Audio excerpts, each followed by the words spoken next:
Those who could stand wandered through an area strewn with rubble, destroyed cars, corpses, blood splatter and body parts. Despite the devastation and dozens of deaths, Mather emerged without a scratch. "It was like a mini atom bomb," he told reporters. "The ceiling fell down on top of me." He said that the bomb was positioned to aim shockwaves at the upper floors of the building. "Without a doubt, it was aimed at me." He credited his survival to the grace of God and the steel protecting his office. Pablo put a $1.3 million contract on him. On August 7, 1990, a new president called for a reduction in the demand for cocaine from the consumer countries, which was viewed as a peace offering to the traffickers. But on August 12th, Pablo's cousin Gustavo was located in a house in Medellin. In what police claimed was an exchange of gunfire, he was killed by members of the search block. Any hope of peace was off. Devastated by the loss of his right-hand man, Pablo started to torture and kill people inside his organization, whom he felt were cooperating with the authorities.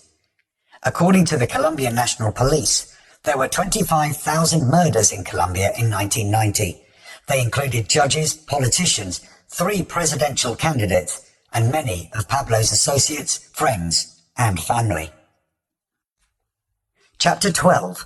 George H.W. Bush and CIA drug trafficking.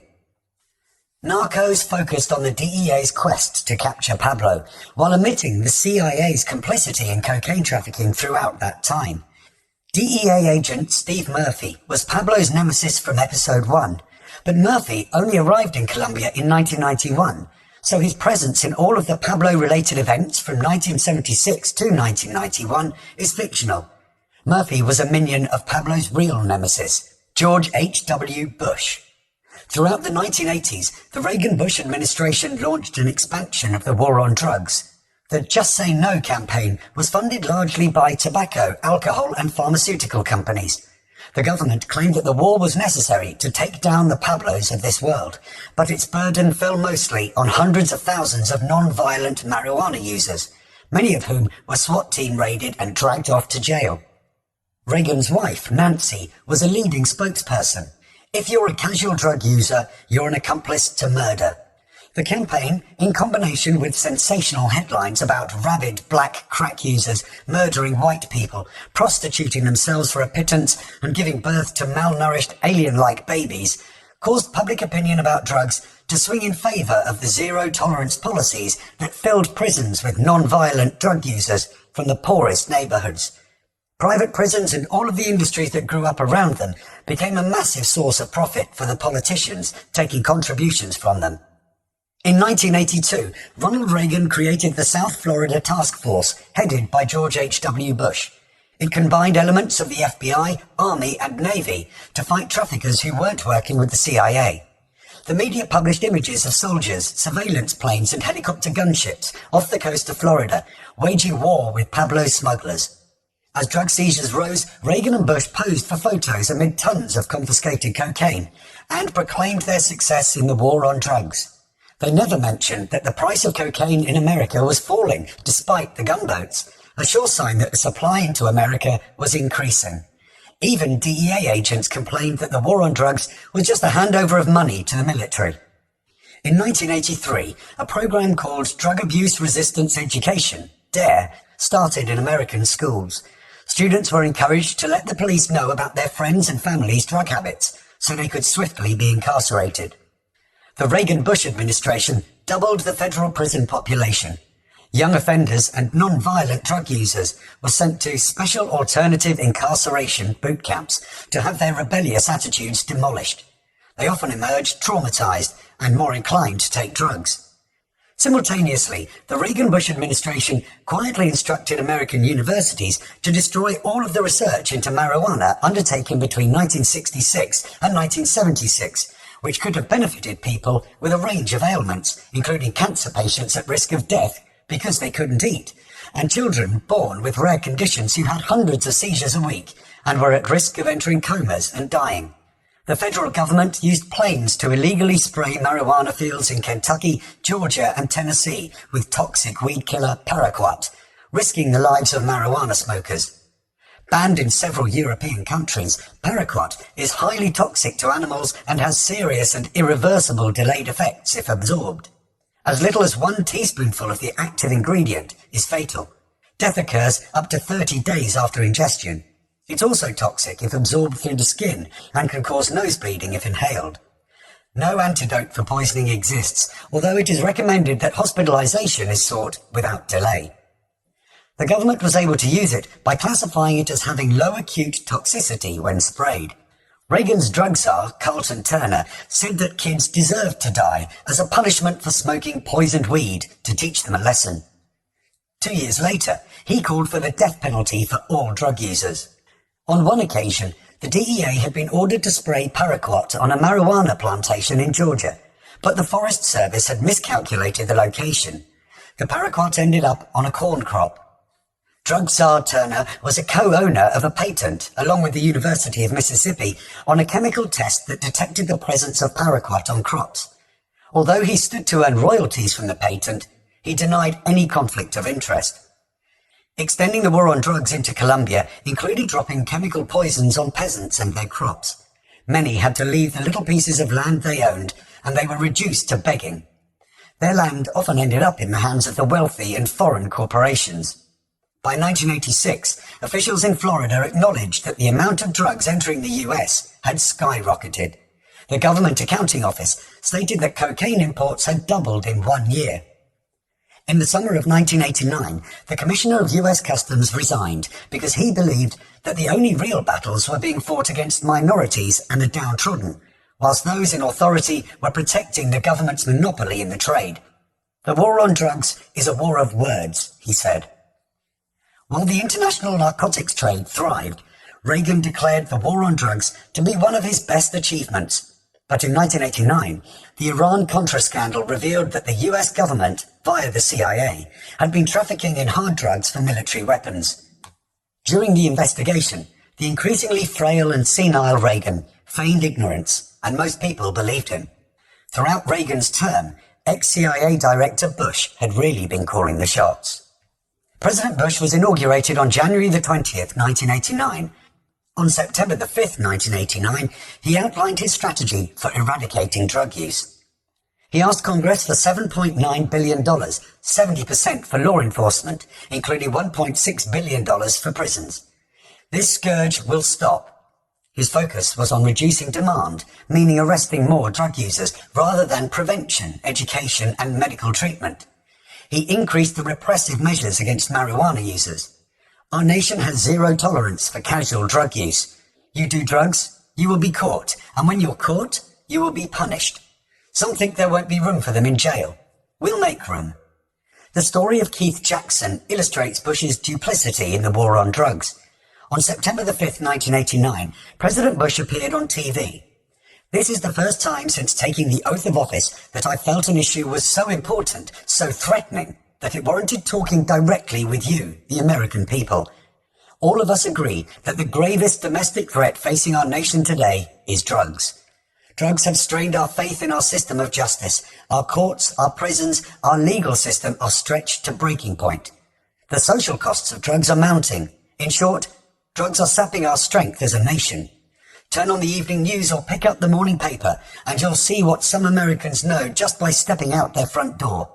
Our most serious problem today is cocaine, and in particular crack. Reaching to his side, Bush produced a bag labelled Evidence with chalky rocks in it.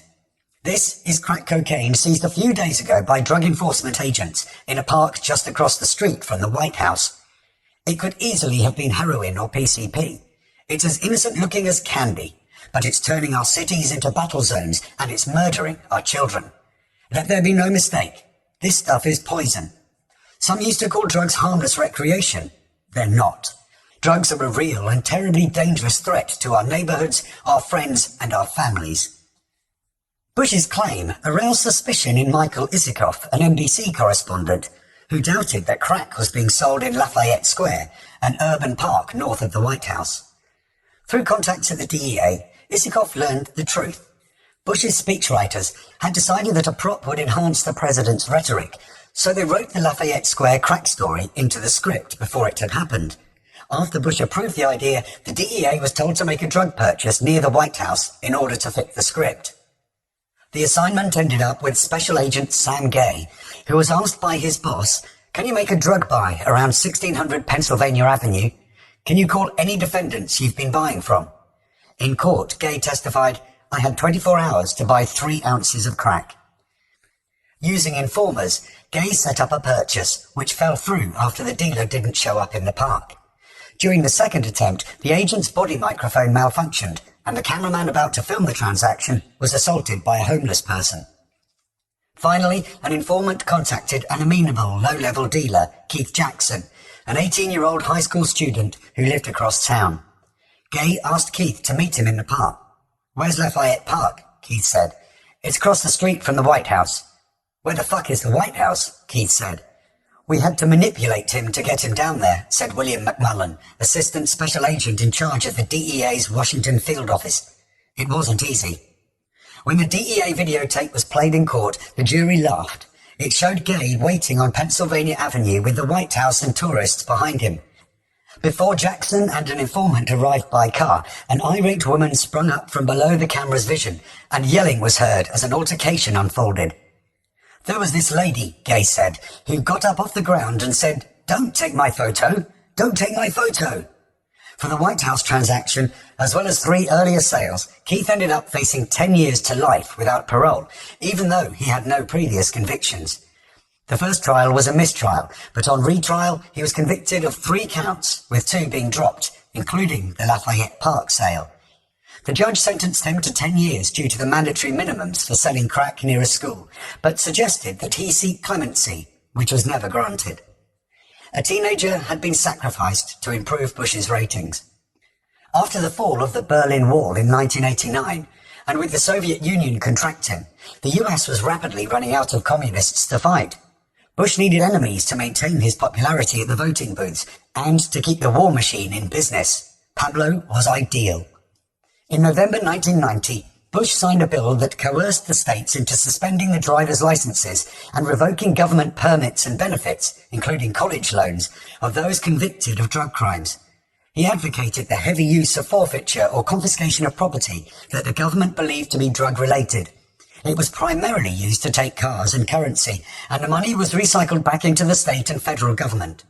These laws operated under presumed guilt, which did not require a trial or even a conviction. By 1992, there were more people in federal prisons for drug charges than there were for all crimes in 1980, with the burden overwhelmingly falling on black people. Twice as many people were arrested for possession than supplying. Chief Justice of the Supreme Court, William Rehnquist, said that there were too many arrests. New York City jails filled to breaking point and jail boats had to be opened. Bush's policies did nothing to stop people from buying and selling drugs. That the US government was simultaneously waging a war on drugs while facilitating their importation via the CIA is hard for some people to swallow. But it must be probed further to understand why Pablo was taken down. In 1985, retired US Navy Lieutenant Commander Al Martin had dinner with George H.W. Bush, Jeb Bush, and a CIA veteran, Felix Rodriguez, who had taken $10 million from the Medellin cartel for the Nicaraguan rebels, as detailed in Chapter 4. Over food, George H.W. Bush boasted that he operated on the big lie principle, whereby big lies would be believed because the public couldn't conceive that their leader was capable of bending the truth that far, such as a president railing against drugs while overseeing drug trafficking worth billions. Anyone who tried to blow the whistle on Bush's phony war on drugs ended up paying a price. Former DEA agent Sally Castillo wrote Powder Burns, Cocaine, Contras and the Drug War in 1998, in which he detailed a meeting with George H.W. Bush. Assigned to El Salvador in 1986 to investigate a pilot who stored his plane at the Ilopango airbase, Castillo had discovered that the Nicaraguan rebels were smuggling cocaine to the US using the same pilots, planes and hangars as the CIA and the NSC, the National Security Council, under the direction of Bush's frontman Oliver North. At Ilopango, he often saw Bush's buddy Felix Rodriguez, whom Castillo described as an American terrorist. Bewildered, he told his bosses about the cocaine smuggling. They instructed him to use the word alleged in his reports, instead of stating things as factual. Castillo reported that a CIA agent was requesting a US visa for a Nicaraguan rebel drug smuggler who was flying cocaine from Costa Rica to anti-Castro Cubans in Miami. The cocaine in Costa Rica was picked up from the ranch of an American, John Hull, who, by the admission of the CIA station chief in Costa Rica, was working with the CIA on military supply and other operations on behalf of the Nicaraguan rebels, and was being paid $110,000 a month by Oliver North. After Castillo blew the whistle, Vice President Bush met him briefly during a visit to Guatemala City on January the 14th, 1986, at a cocktail party at the ambassador's residence. Protected by a retinue of Secret Service agents, Bush was talking to embassy personnel and Guatemalan dignitaries. Bush approached Castillo and read the tag on his lapel, which identified him as a member of the US Embassy. Shaking hands, Bush asked what he did. "I'm a DEA agent assigned to Guatemala." "Well, what do you do?" "There's some funny things going on with the Contras in El Salvador." Without uttering a response, Bush smiled and walked away. Castillo realized that Bush was in on the drug trafficking. Following the party at the ambassador's house, the US ambassador to El Salvador sent a back-channel cable to the State Department. A few days later, the DEA closed down Castillo's investigation. The reports he'd filed disappeared into what Castillo called a black hole at DEA headquarters. In February 1987, DEA investigators found no credible information to indicate that traffickers were part of any political organization, including the Nicaraguan rebels and the government of Nicaragua. Castillo received so much harassment that he ended up quitting the DEA in 1990.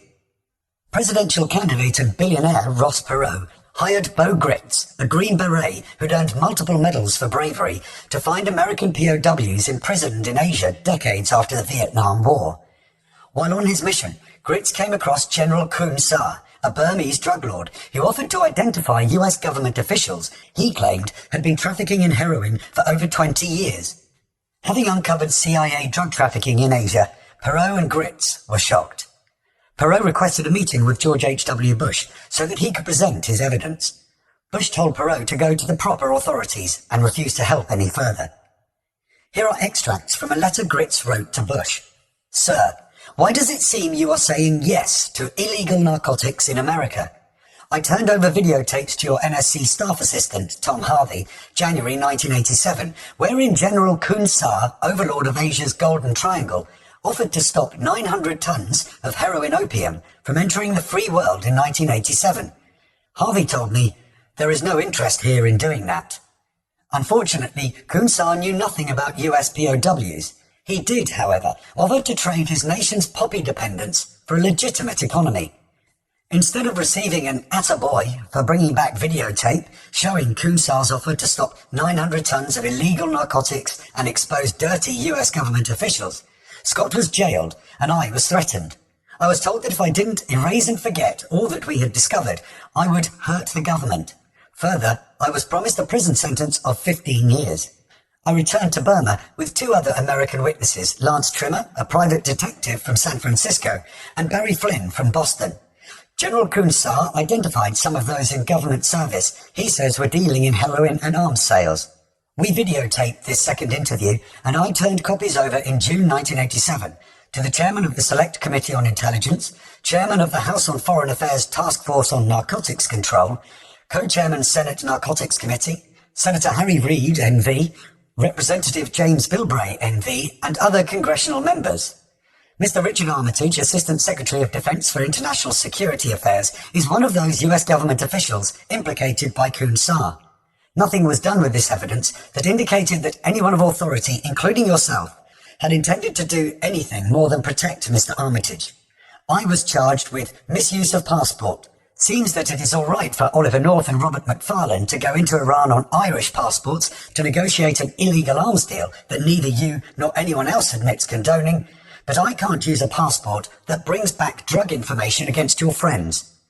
Lance Trimmer and I submitted a citizen complaint of wrongdoing by federal officers to Attorney General Edwin Meese III on the 17th of September 1987. Continuous private and legislative inquiries to date indicate that the Attorney General's office has lost the document. Congressional requests to the Government Accounting Office have resulted in additional government snares and stalls. January the 20th, 1988, I talked before your breakfast club in Houston, Texas. A distinguished group of approximately 125 associates of yours, including the Chief Justice of the Texas Supreme Court, expressed assurance that you are a righteous man. Almost all of them raised their hand when I asked how many of them know you personally. If you are a man with good intent, I pray you will do more than respond to this letter. I ask that you seriously look into the possibility that political appointees close to you are guilty of bypassing our constitutional process and for purposes of promoting illegal covert operations conspired in the trafficking of narcotics and arms. Please answer why a respected American citizen like Mr. H. Ross Perot can bring you a pile of evidence of wrongdoing by Armitage and others, and you, according to Time magazine, May the 4th, page 18, not only offer him no support, but have your Secretary of Defense, Frank Carlucci, tell Mr. Perot to stop pursuing Mr. Armitage. Why, sir, will you not look into affidavits gathered by the Christic Institute, Washington, D.C., which testify that Armitage not only trafficked in heroin, but did so under the guise of an officer charged with bringing home our POWs? If the charges are true, Armitage, who is still responsible for POW recovery as your Assistant Secretary of Defense, ISA, has every reason not to want these heroes returned to us alive. Clearly, follow-on investigations would illuminate the collective crimes of Armitage and others. In May 1987, General Kunsar, in his jungle headquarters, named Richard Armitage as a key connection in a ring of heroin trafficking mobsters and US government officials. A US agent I have known for many years stopped by my home last month en route to his next overseas assignment. He remarked that he had worked for those CIA chiefs named by Kunsar, and that by his own personal knowledge, he knew what Kunsar said was true. He was surprised it had taken so long to surface. I'm a registered Republican. I voted for you twice. I will not do so again. If you have any love or loyalty in your heart for this nation, if you have not completely sold out, then do something positive to determine the truth of these most serious allegations.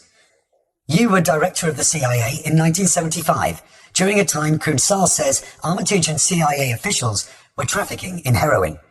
As director of intelligence, you were responsible to the American people for the activities of your assistant, even as you should know what some of these same people are doing who are close to you now as our vice president, because I feel these parallel government types will only be promoted by you, giving them more reason to bury our POWs.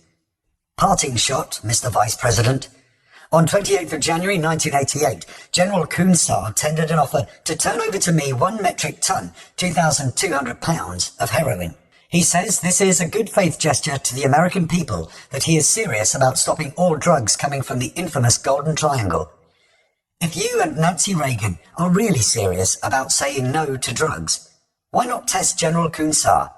I challenge you to allow me in a company of agents of your choice to arrange to receive this token offer worth over $4 billion on the streets of New York City.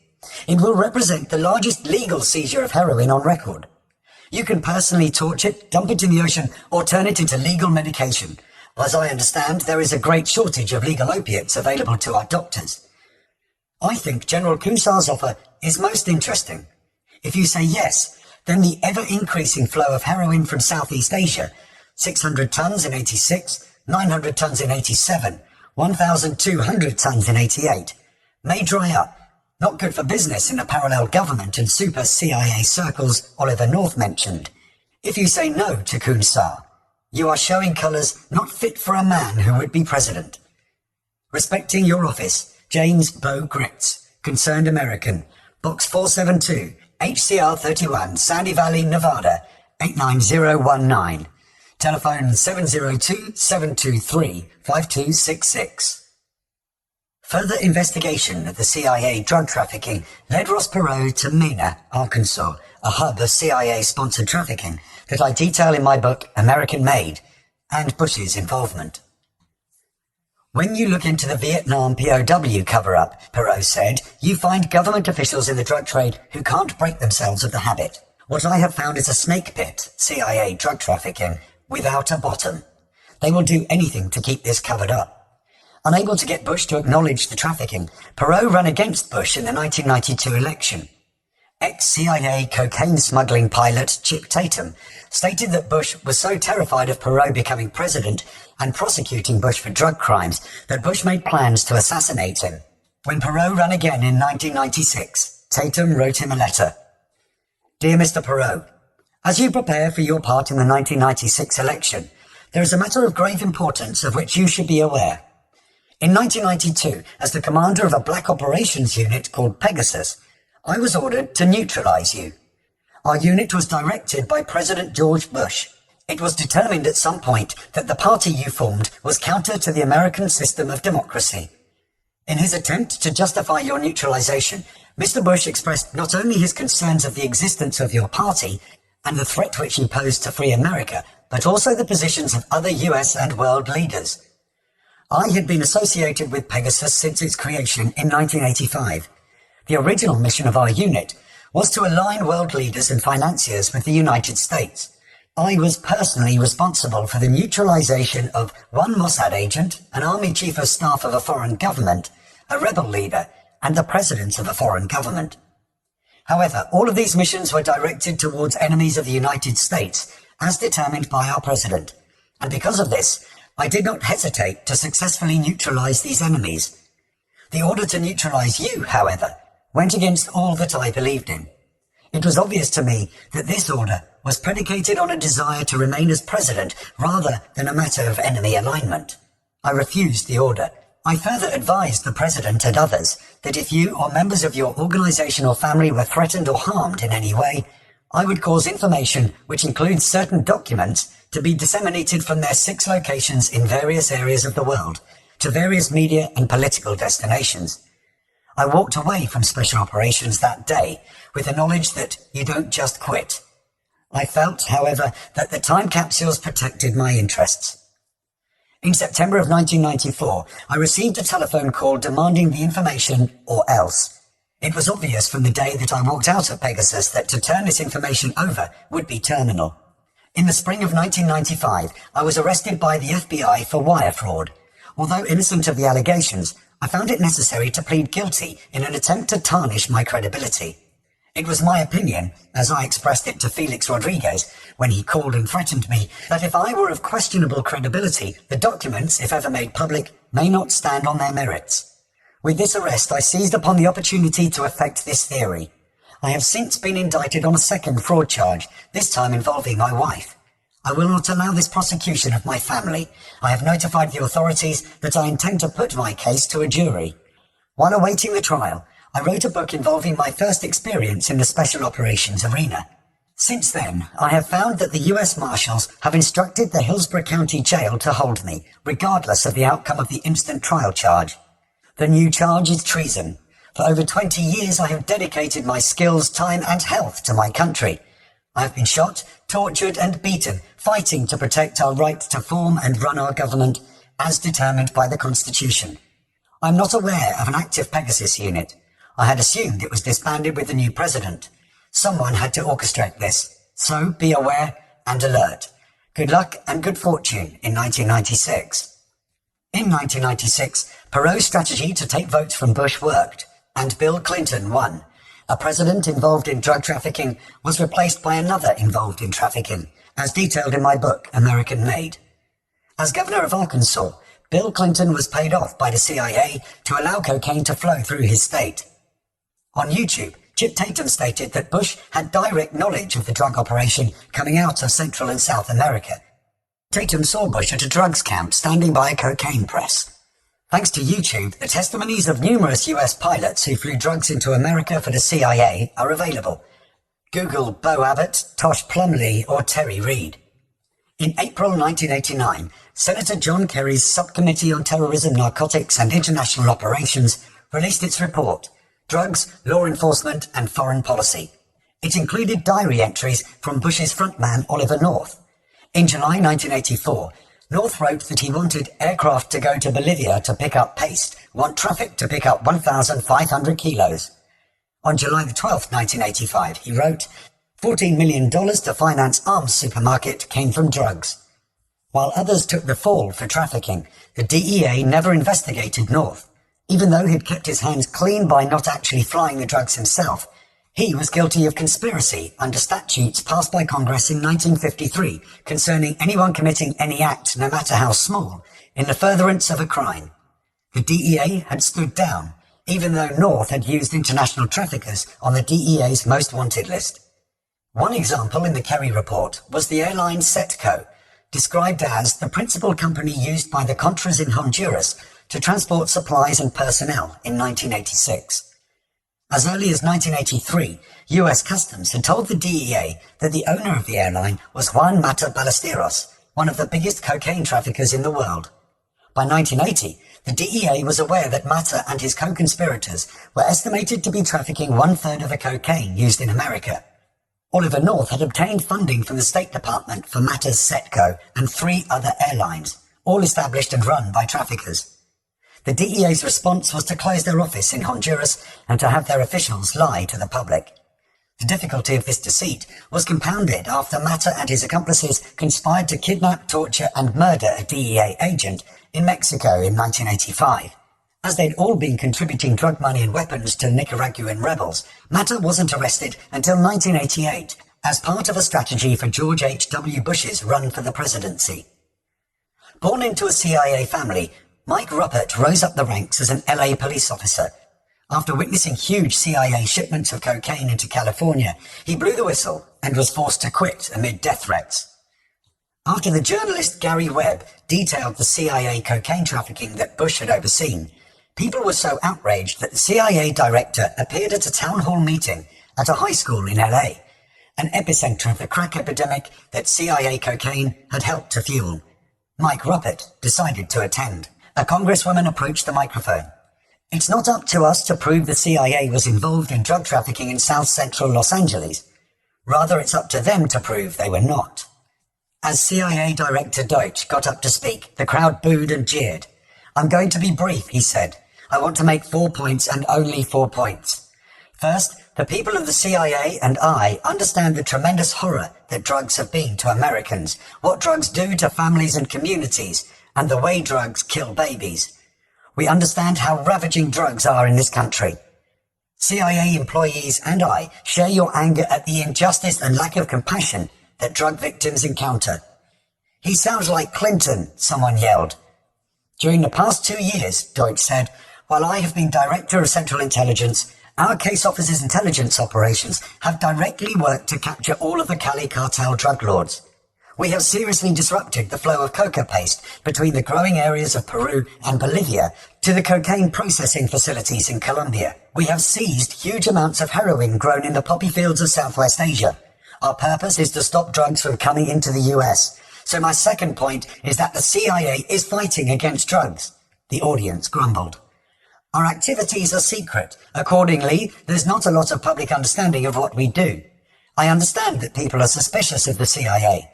And in the course of recruiting agents to break up those groups that bring drugs into the US, our case officers, our men and women, deal with bad people, very bad people, sometimes at great risk to their lives. These are criminals with which we must deal if we are going to stop drugs from coming to the country. They frequently lie about their relationships with us for their own purpose, so it's hard for members of the public to know what is true and what is not true. Now, we all know that the US government and the CIA supported the Contras, Nicaraguan rebels, in their efforts to overthrow the Sandinista government in Nicaragua in the mid-80s. It is alleged that the CIA also helped the Contras raise money for arms by introducing crack cocaine into California. It is an appalling charge that goes to the heart of this country. "It is a charge that cannot go unanswered," Deutsch said, pounding on the table. "It says that the CIA, an agency of the United States government founded to protect Americans, helped introduce drugs and poison into our children and helped kill their future. No one who heads a government agency, not myself or anyone else, can let such an allegation stand. I will get to the bottom of it, and I will let you know the results of what I have found. I've ordered an independent investigation of these charges. The third point I want to make to you is to explain the nature of the investigation. I've ordered the CIA Inspector General to undertake a full investigation." The crowd yelled their discontent so loudly that Deutsch had to wait a minute before continuing. "Let me tell you why he's the right official to do the job. First, the IG is established by law of Congress to be independent, to carry out activities to look for fraud and crimes within the CIA. Secondly, the Inspector General has access to all CIA records and documents, no matter how secret. Third, the IG has the authority to interview the right people. Fourth, he is able to cooperate with other government departments, for example the Department of Justice, the DEA, the Department of Defense, all of which had operations ongoing in Nicaragua at the time. Finally, the IG has a good track record of being a whistleblower on past misdeeds of the CIA. For example, just last month, he uncovered that some CIA employees were misusing credit cards, and they are now in jail. What about Guatemala? What about those murders? A heckler yelled, referring to CIA-sponsored military regimes in Guatemala, murdering thousands of civilians. Most importantly, when this investigation is complete, I intend to make the results public so that any person can judge the adequacy of the investigation. Anyone in the public who has a wish to look at the report will be able to do so. I want to stress that I am not the only person in the CIA who wants any American to believe that the CIA was responsible for this kind of disgusting charge.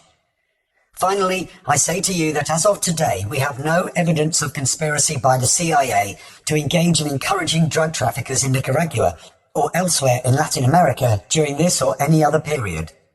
A question came from a graduate student of the Tuskegee Institute in Alabama. I'd like to know how this incident differs from what happened at my school, where for 40 years the government denied inflicting syphilis on African American men. Deutsch conceded that what had happened at Tuskegee was terrible. Let me say something else. There was no one who came forward 40 years ago and said they were going to investigate. Where I live, there are no jobs for the children, and our kids are just seen as commodities, a woman said. They are being cycled through the prisons. They come back to the streets and are marked and scarred for the rest of their life. You, the president, and everyone else should be highly upset. You should be saying, how did this cancer get here? A man stood up. And how are we supposed to trust the CIA to investigate itself? Deutsch tried to quell the malcontents by overemphasizing the Inspector General's independence, which incensed the crowd. Why don't you turn it over to an independent counsel, someone who has the power to issue subpoenas? It would have more credibility. Deutsch responded that no independent counsel was possible because no criminal complaint had been filed. It was Mike Ruppert's turn to speak. For years he'd been waiting for such an opportunity. The rowdy audience hushed as Mike said, I will tell you, Director Deutsch, as a former Los Angeles police narcotics detective, that your agency has dealt drugs throughout this country for a long time. There was a standing ovation. The audience went wild. It took a few minutes to calm everybody down. Director Deutsch, I will refer you to 3 specific agency operations known as Amadeus, Pegasus, and Watchtower. I have Watchtower documents, heavily redacted by the agency, CIA. I was personally exposed to CIA operations and recruited by CIA personnel who attempted to recruit me in the late 70s to become involved in protecting agency drug operations in this country. I have been trying to get this out for 18 years, and I have the evidence. My question for you is very specific, sir. If, in the course of the IG's, CIA Inspector General's, investigations, you come across evidence of severely criminal activity and it's classified, will you use that classification to hide the criminal activity, or will you tell the American people the truth? There was more applause and cheering as Deutsch wrung his hands and clasped them together as if praying. If you have information, Deutsch said, about CIA illegal activity and drugs, you should immediately bring that information to wherever you want. But let me suggest 3 places. The Los Angeles Police Department? No, the crowd yelled.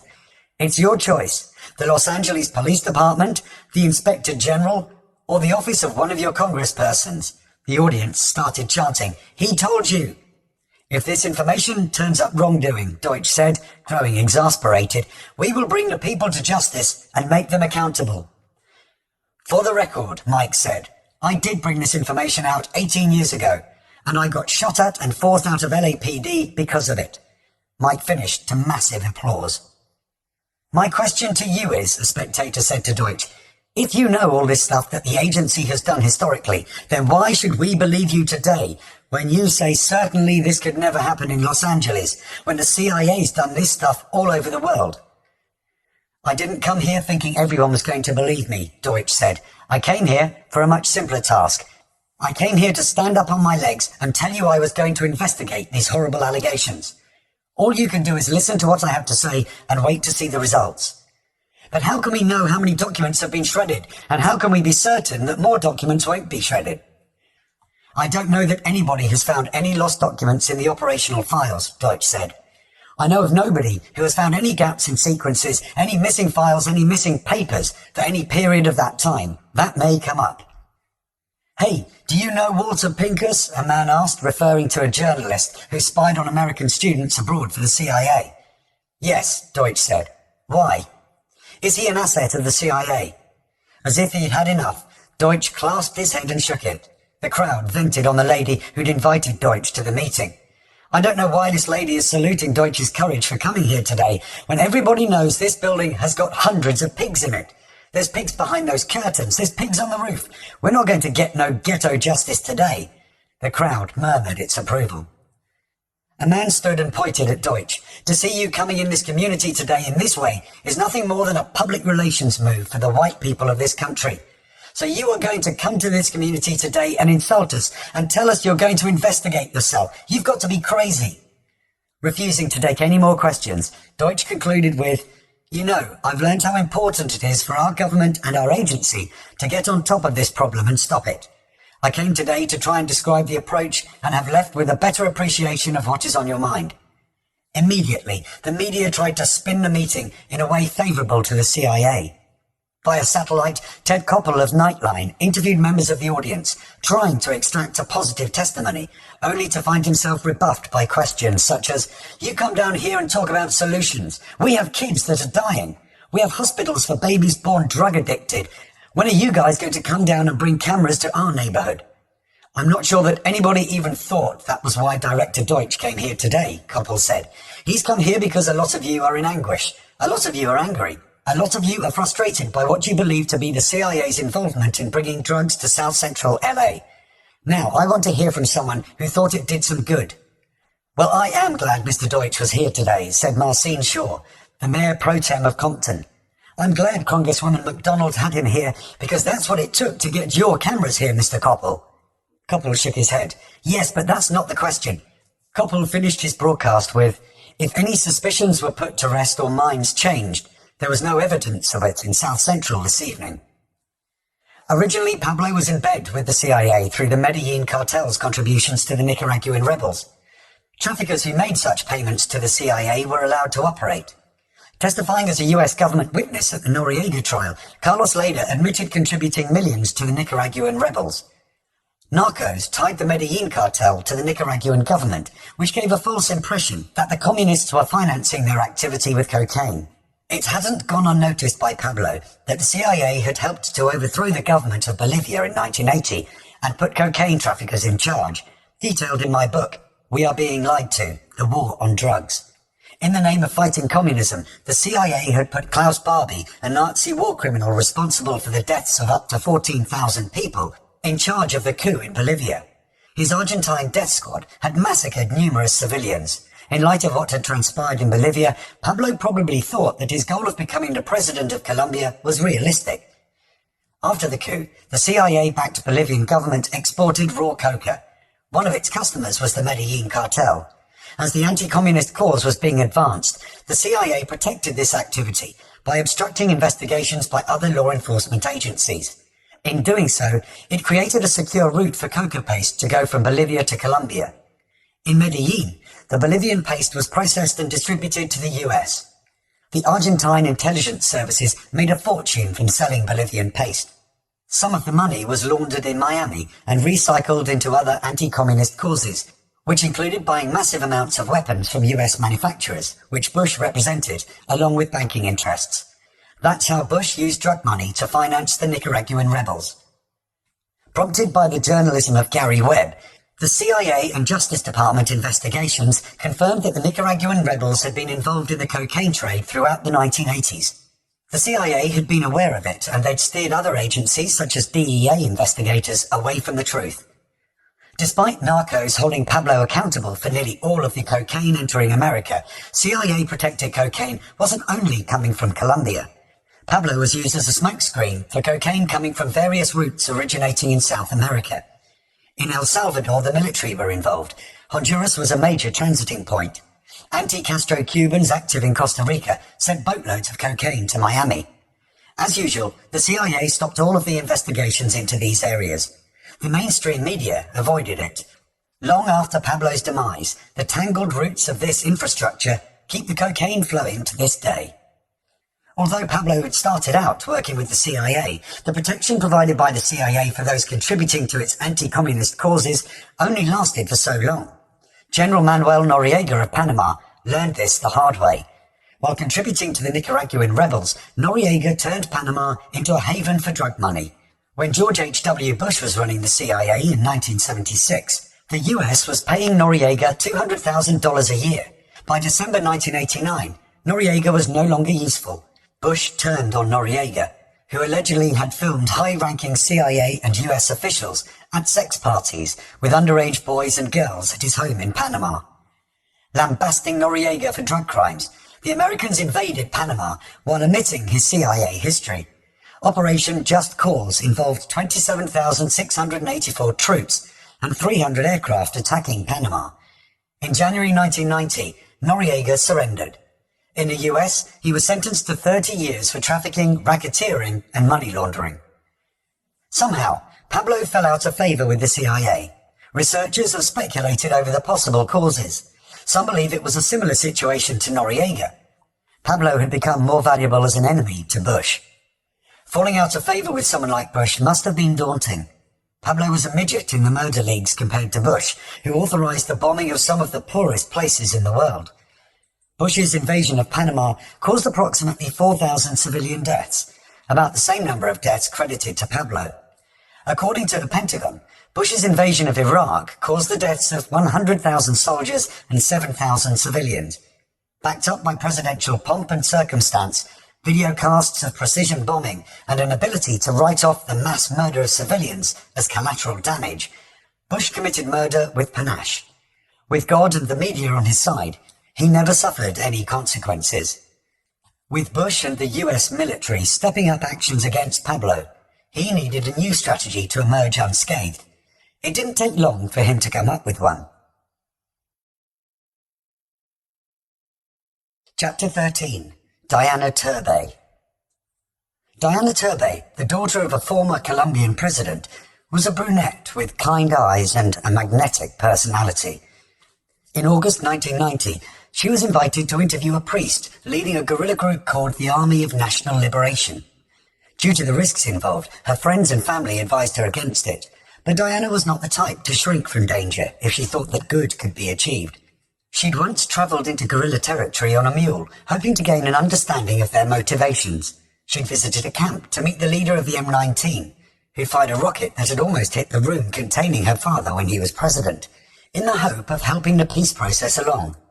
Now, if interviewing a priest would make things safer for Colombia, she'd gladly risk her life.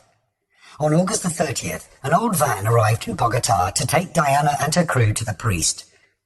The two young men and a woman who emerged said they were part of the guerrilla leadership. West of Bogotá, they switched from the van to two other vehicles. After eating at a tavern, they traversed a dangerous road in heavy rain and had to stop at dawn until a landslide was cleared. After a sleepless night, they met up with a patrol with 5 horses at 11 a.m.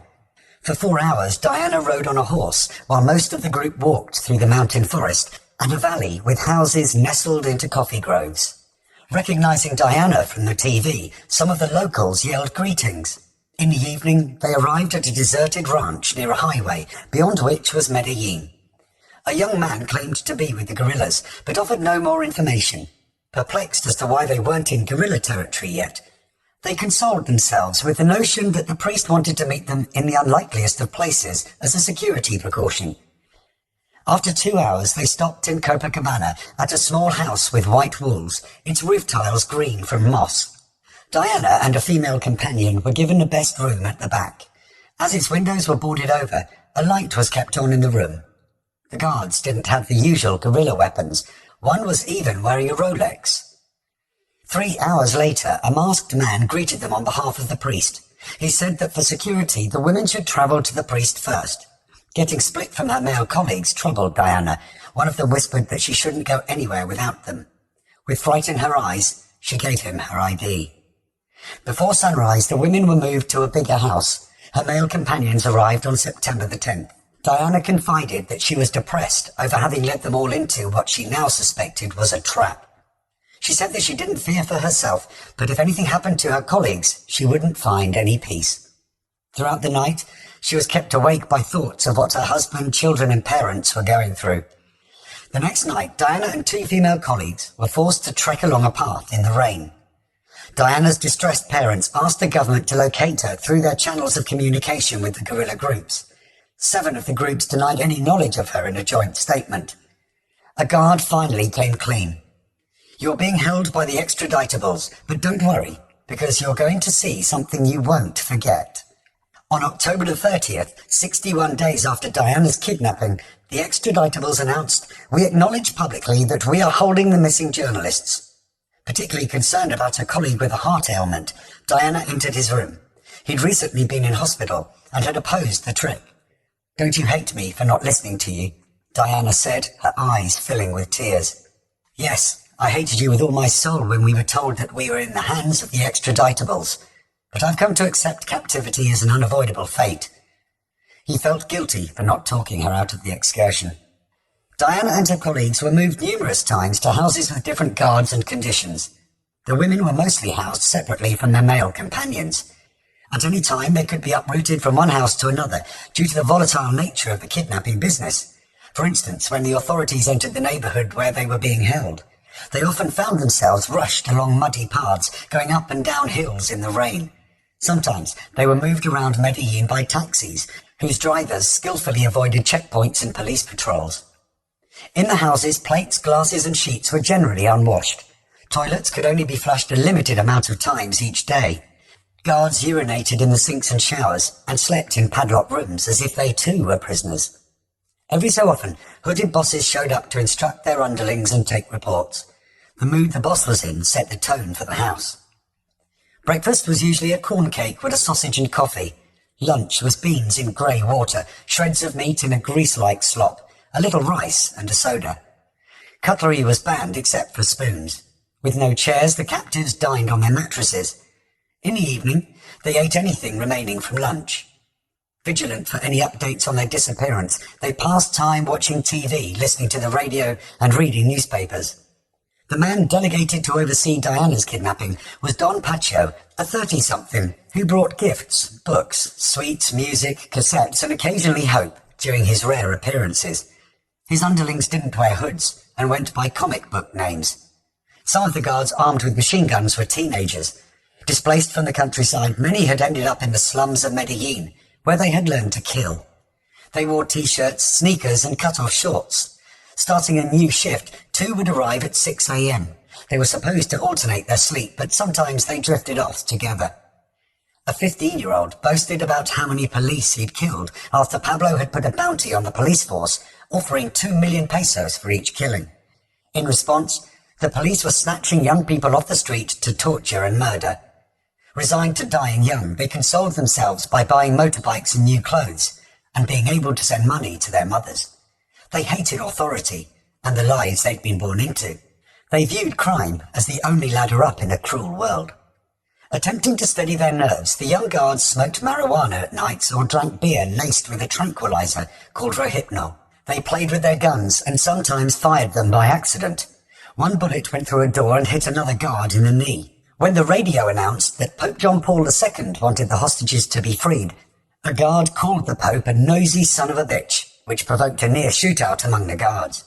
Many of them prayed daily to Jesus and Mary and asked for protection, forgiveness and success in their criminal endeavours. Diana was unsettled by the guards bragging about sexually assaulting strangers and their perverse and sadistic tendencies. Occasionally they watched movies with extreme violence and pornography, which created tension with the hostages, especially when they needed to use the toilet. Guards insisted on leaving the toilet door partially open. Sometimes they caught the guards peeping at them. Initially, the guards stressed Diana out by strolling around in their underwear and blasting music, which prevented her from sleeping. Over time, she convinced them to dress properly and to lower the music. When one tried to sleep next to her, she had him leave the room. With the guards, she sometimes played Parcheesi, an Indian cross and circle board game. She helped the guards make shopping lists. They boasted that there was no shortage of money and they could satisfy any request within 12 hours. The hostages sometimes found comfort in messages brought from couriers who travelled from house to house. They delivered newspapers, toiletries and sweatsuits, which the hostages were required to wear. At night, Diana and her friend Azucena, who worked on Diana's new cast, sought solace from each other. They discussed the news and politics, which helped distract them from their situation. They photographed each other in bed and tried to sleep until lunch arrived. They spent most of the time in a house belonging to a cartel boss, which was far more spacious than the other houses. They had a table to eat at. They listened to CDs. Watching TV, Diana saw a show filmed in her Bogota apartment. Realizing she'd failed to lock a safe, she wrote to her mother, "I hope nobody is rummaging around in there." Through a TV program, her mother gave her reassurance. Assorted people visited the house. Unfamiliar women gave the hostages pictures of saints for good luck. Sometimes families with children and dogs showed up. As the news reported the kidnappings of journalists, celebrities and members of the wealthy class, Diana realized she was part of Pablo's plan to pressure the government into giving him the terms he desired for his surrender, including the end of extradition. At night, Diana kept a secret diary of whatever was on her mind, which ranged from thoughts on politics to things happening around her. Her first entry was dated September the 27th, 1990. Since Wednesday the 19th, when the man in charge of this operation came here, so many things have happened that I can hardly catch my breath. During the early weeks of her captivity, no one had publicly claimed responsibility, which Diana believed, according to her diary, was to enable the kidnappers to kill her quietly when she was redundant to them. That's my understanding of it, and it fills me with horror. As usual, she was more concerned with the safety of her colleagues than herself. Leaning on religion gave her strength. She wrote prayers such as the Our Father and Hail Mary. When she wanted to speak to God or her family, she wrote the words down. She even prayed for Pablo. "He may have more need of your help. May it be your will that he see the good and avoid more grief, and I ask you to help him understand our situation." When the guards found out about the diary, they gave her more paper and pencils. Diana's ex-president father was doing everything in his power to try to get the government to negotiate a peaceful settlement with Pablo, which public opinion had moved in favor of. After the first round of bombings and assassinations, the outraged public demanded retribution and imprisonment. During the next round, the public still supported extradition. But now the bombings had gone on for so long that the public wanted peace. The president's security advisor offered an idea.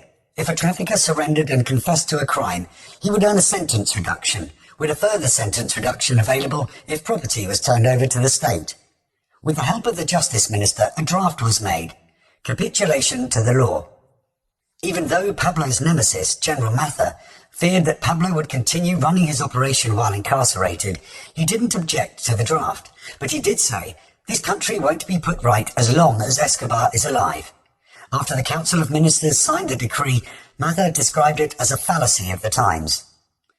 As the decree didn't guarantee non-extradition, Pablo was dissatisfied, because it must be in writing, in a decree that under no circumstances will we be extradited, not for any crime, not to any country. He wanted traffickers to be pardoned in the same way as the M19, which had been allowed to become a political party. He also demanded safety guarantees for his family and friends, and a prison impregnable to his enemies. Publicly, Diana's father denied getting any messages from the extraditables, even though he had received a 3-page handwritten letter. A respectful greeting from the extraditables, which he believed was Pablo's pseudonym. The hostages were in good health and in good conditions of captivity that can be considered normal in such cases. The letter railed against police brutality. It included 3 conditions for Diana's release. Firstly, the suspension of military operations against the traffickers in Medellin and Bogota. Secondly, the withdrawal of the elite corps, a special police unit fighting traffickers. Thirdly, the dismissal of its commander and 20 officers accused of torturing and murdering 400 young men from the Medellin slums. Failing these conditions, the extraditables would engage in a war of extermination by bombing the big cities and assassinating judges, politicians and journalists. If there is a coup, then welcome to it. We don't have much to lose. The extraditables wanted a response within 3 days, sent to a room at the Hotel Continental in Medellin. A notary took the response to the hotel. As soon as he entered the designated room, the phone rang. "Did you bring the package?" "Yes." Two young, well-dressed men entered the room to collect the response. Within a week, Pablo dispatched Guido Parra to negotiate with the parents of some of the prominent hostages. The 48-year-old had practiced law all of his life and was considered an expert. Wearing a light suit with a bright shirt and tie, he said he was Pablo Escobar's attorney. "Then the letter you brought is from him?" "No," Guido Parra said, realizing his mistake. "It's from the extraditables, but you should direct your response to Escobar because he'll be able to influence the negotiation." Dr. Turbay and another parent of a hostage, Santos, took the latest response from the extraditables to the president, who met them in a small room adjacent to his private library. The president said that Guido Parra was a bad emissary. Very smart, a good lawyer, but extremely dangerous. Of course he does have Escobar's complete backing. After studying the letter, the president cast doubt on its authenticity. Maybe it was somebody playing a trick pretending to be Pablo. He said that the intelligence agencies had been unable to ascertain the locations of the hostages. The two parents left the meeting disheartened. For weeks, Diana's parents had requested evidence from the kidnappers to show that she was alive. In October 1990, a cassette tape arrived. "Daddy, it's difficult to send you a message under these conditions, but after our many requests, they've allowed us to do it. We watch and listen to the news constantly." Hoping for a progress report, Dr. Turbay took the recording to Santos, and they visited the president in his library. Over whiskey, the president blamed the lack of progress on the extraditables for demanding a more specific decree. Having worked on the decree all afternoon, he believed that tomorrow would bring better news. The next day, the two parents found the president in a grim mood. "This is a very difficult moment. I've wanted to help you, and I have been helping within the limits of the possible. But pretty soon, I won't be able to do anything at all." Dismayed, Dr. Turbay stood. "Mr. President, you are proceeding as you must, and we must act as the fathers of our children. I understand and ask you not to do anything that may create a problem for you as the head of state." Pointing at the president's chair, he said, "If I were sitting there, I'd do the same." Afterwards, Dr. Turbay said to the other parent, "We shouldn't expect anything else from him. Something happened between last night and today, and he can't say what it is." After having 4 children with Dr. Turbay, Diana's mother, Nydia, had remarried. With Dr. Turbay making no progress with the president, Nydia became more active. She arranged masses across the country. She organized radio and TV newscasts, pleading for the release of the hostages. She had soccer matches open with the same plea. She went to meetings attended by the family members of the hostages. An informant contacted the Colombian Solidarity Foundation, claiming that a note from a friend found in a basket of vegetables had stated that Diana was at a farm near Medellin, protected by drunken guards incapable of standing up to a rescue operation. Petrified that a rescue attempt meant certain death for her daughter, probably from police bullets, Nydia asked the informant to suppress the information. The clue about Medellin prompted Nydia to visit Marta Ochoa, Jorge Ochoa's sister who'd been kidnapped by the M19, who Nydia believed was capable of contacting Pablo directly. The Ochoa sisters listened to Nydia sympathetically, but said they couldn't influence Pablo. They complained to Nydia about the heavy-handedness of the police and gave harrowing stories of their family's suffering.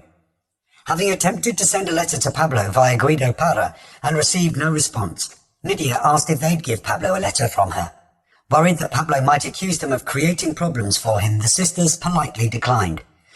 Nydia viewed the encounter with optimism.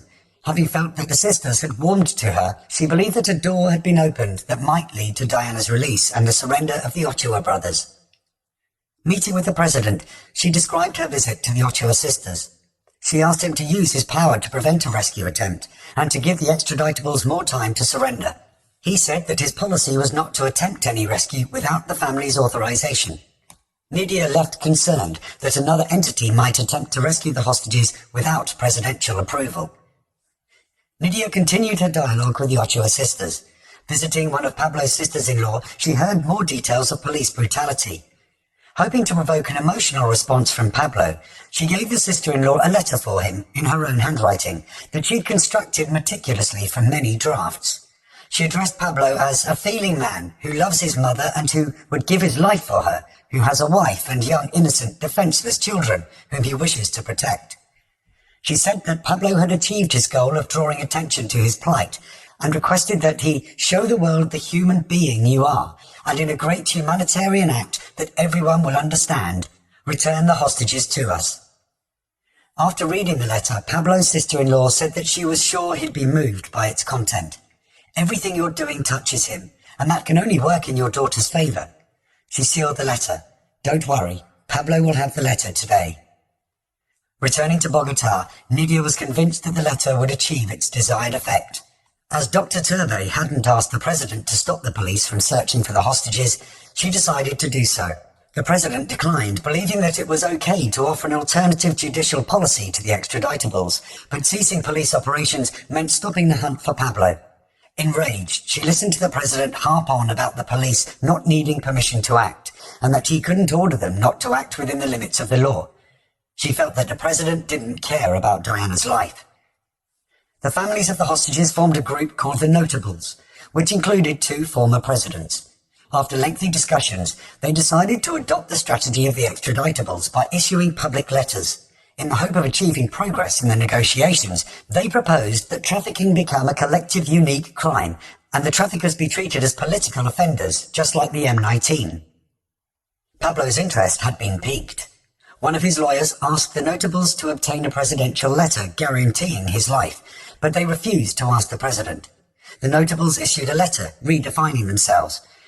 Our good offices have acquired a new dimension, not limited to an occasional rescue, but concerned with how to achieve peace for all Colombians. The president approved, but made his position clear. The capitulation policy was the government's only position on the surrender of the extraditables. Enraged, Pablo sent a letter to Guido Parra. The letter from the Notables is almost cynical. We are supposed to release the hostages quickly because the government is dragging its feet as it studies our situation. Can they really believe we will let ourselves be deceived again? Since their first letter, the extraditable's position hadn't changed. There was no reason to change it, since we have not received positive replies to the requests made in our first communication. This is a negotiation, not a game to find out who is clever and who is stupid. In a letter to Guido Parra, Pablo detailed his goal of having the government grant him a secure prison camp. While negotiating their surrender terms, the M19 had achieved this. He had already chosen a location. Since this requires money, the extraditables would assume the costs. I'm telling you all this because I want you to talk to the mayor of Envigado and tell him you represent me and explain the idea to him. But the reason I want you to talk to him is to get him to write a public letter to the Justice Minister, saying he thinks the extraditables have not accepted Decree 2047 because they fear for their safety, and that the municipality of Envigado, as its contribution to peace for the Colombian people, is prepared to build a special prison that will offer protection and security to those who surrender. Talk to him in a direct, clear way, so he'll talk to Gaviria, the president, and propose the camp. Pablo wanted a public response from the Justice Minister. I know that will have the impact of a bomb. This way, we'll have them where we want them. After the minister said no, Pablo offered more, including resolving trafficker conflicts, guaranteeing that more than 100 traffickers would surrender and an end to the war. We are not asking for amnesty or dialogue or any of the things they say they cannot give. He wanted to get on with surrendering. While everybody in this country is calling for dialogue and for treating us as politicals, I have no problem with extradition, since I know that if they take me alive, they'll kill me, like they've done with everybody else. Diana's father and some of the Notables confronted Pablo's lawyer. Don't fuck with me, let's get to the point. You've stalled everything because your demands are moronic. There's only one damn thing at issue here. Your boys have to turn themselves in and confess to some crime that they can serve a 12-year sentence for. That's what the law says, period.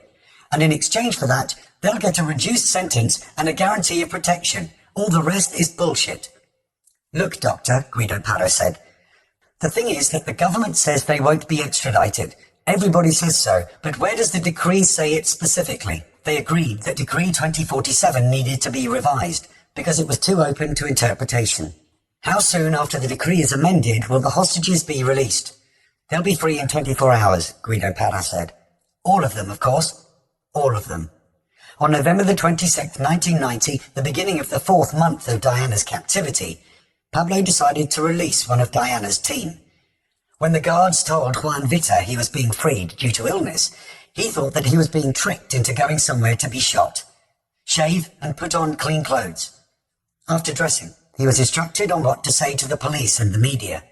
If he gave any clues about his location, which led to a rescue operation, the other hostages would be killed. He was blindfolded and transported on a maze-like journey through Medellin. His captors left him on a street corner. Another of Diana's colleagues, Hero Bus, was told that he would be freed on December the 11th.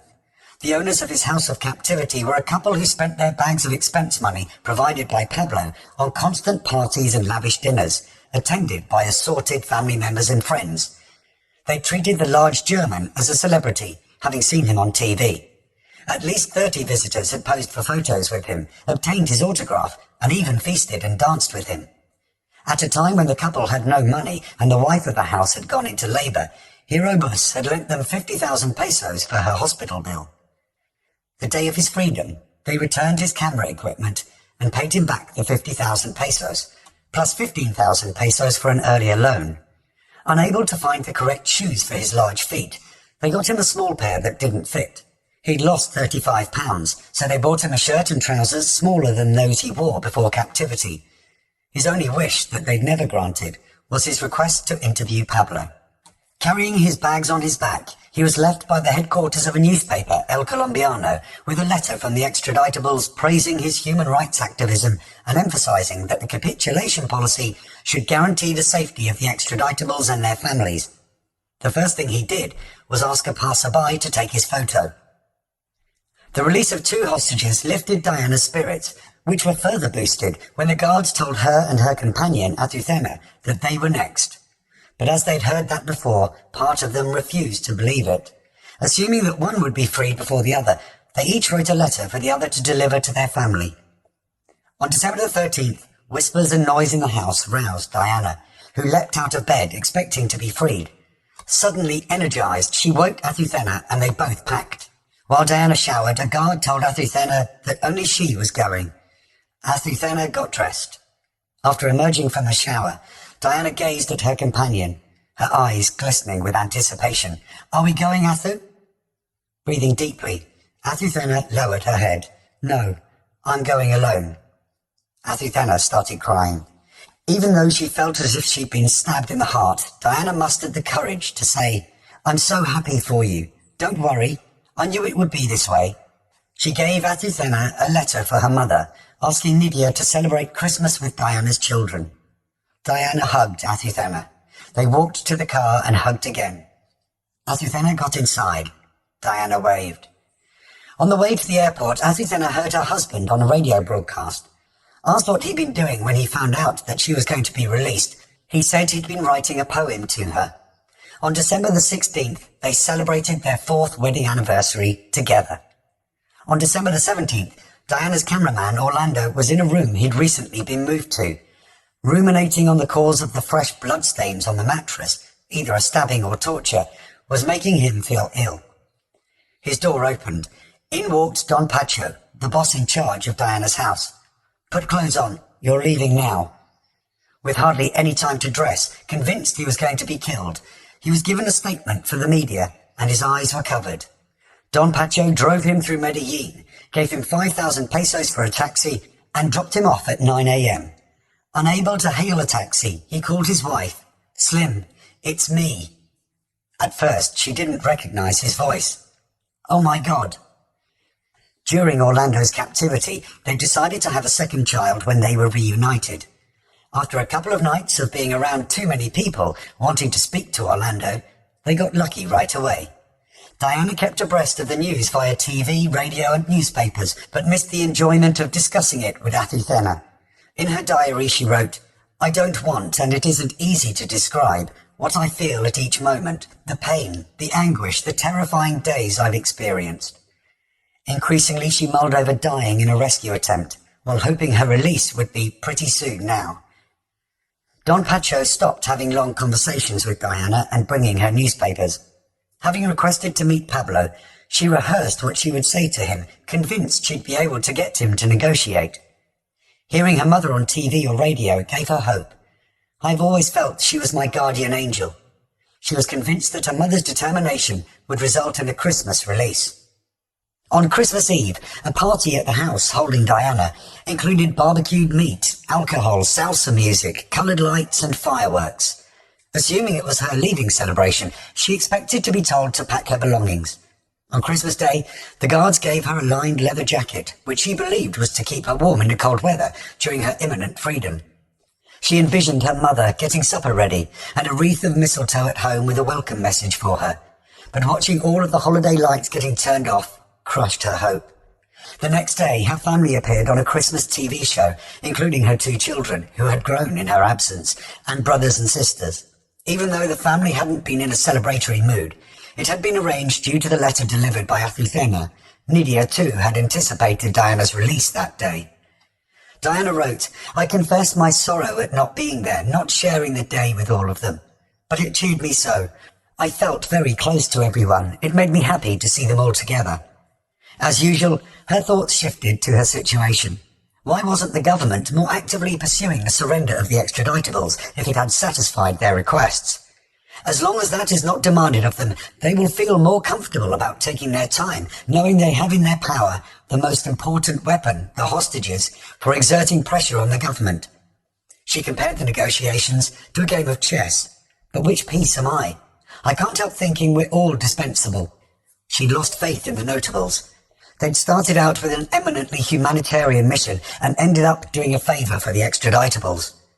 Since Christmas, Diana had been housed with another hostage, Richard. Their nocturnal existence consisted of listening to the radio and talking. In January, a guard burst into the room of a hostage. "It's all fucked up. They're going to kill the hostages."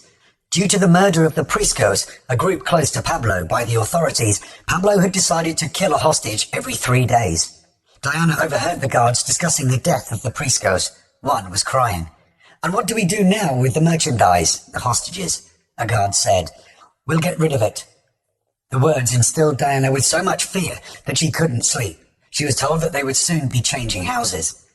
The first on the kill list was Marina Montoya, who had been missing for half a year and was presumed dead.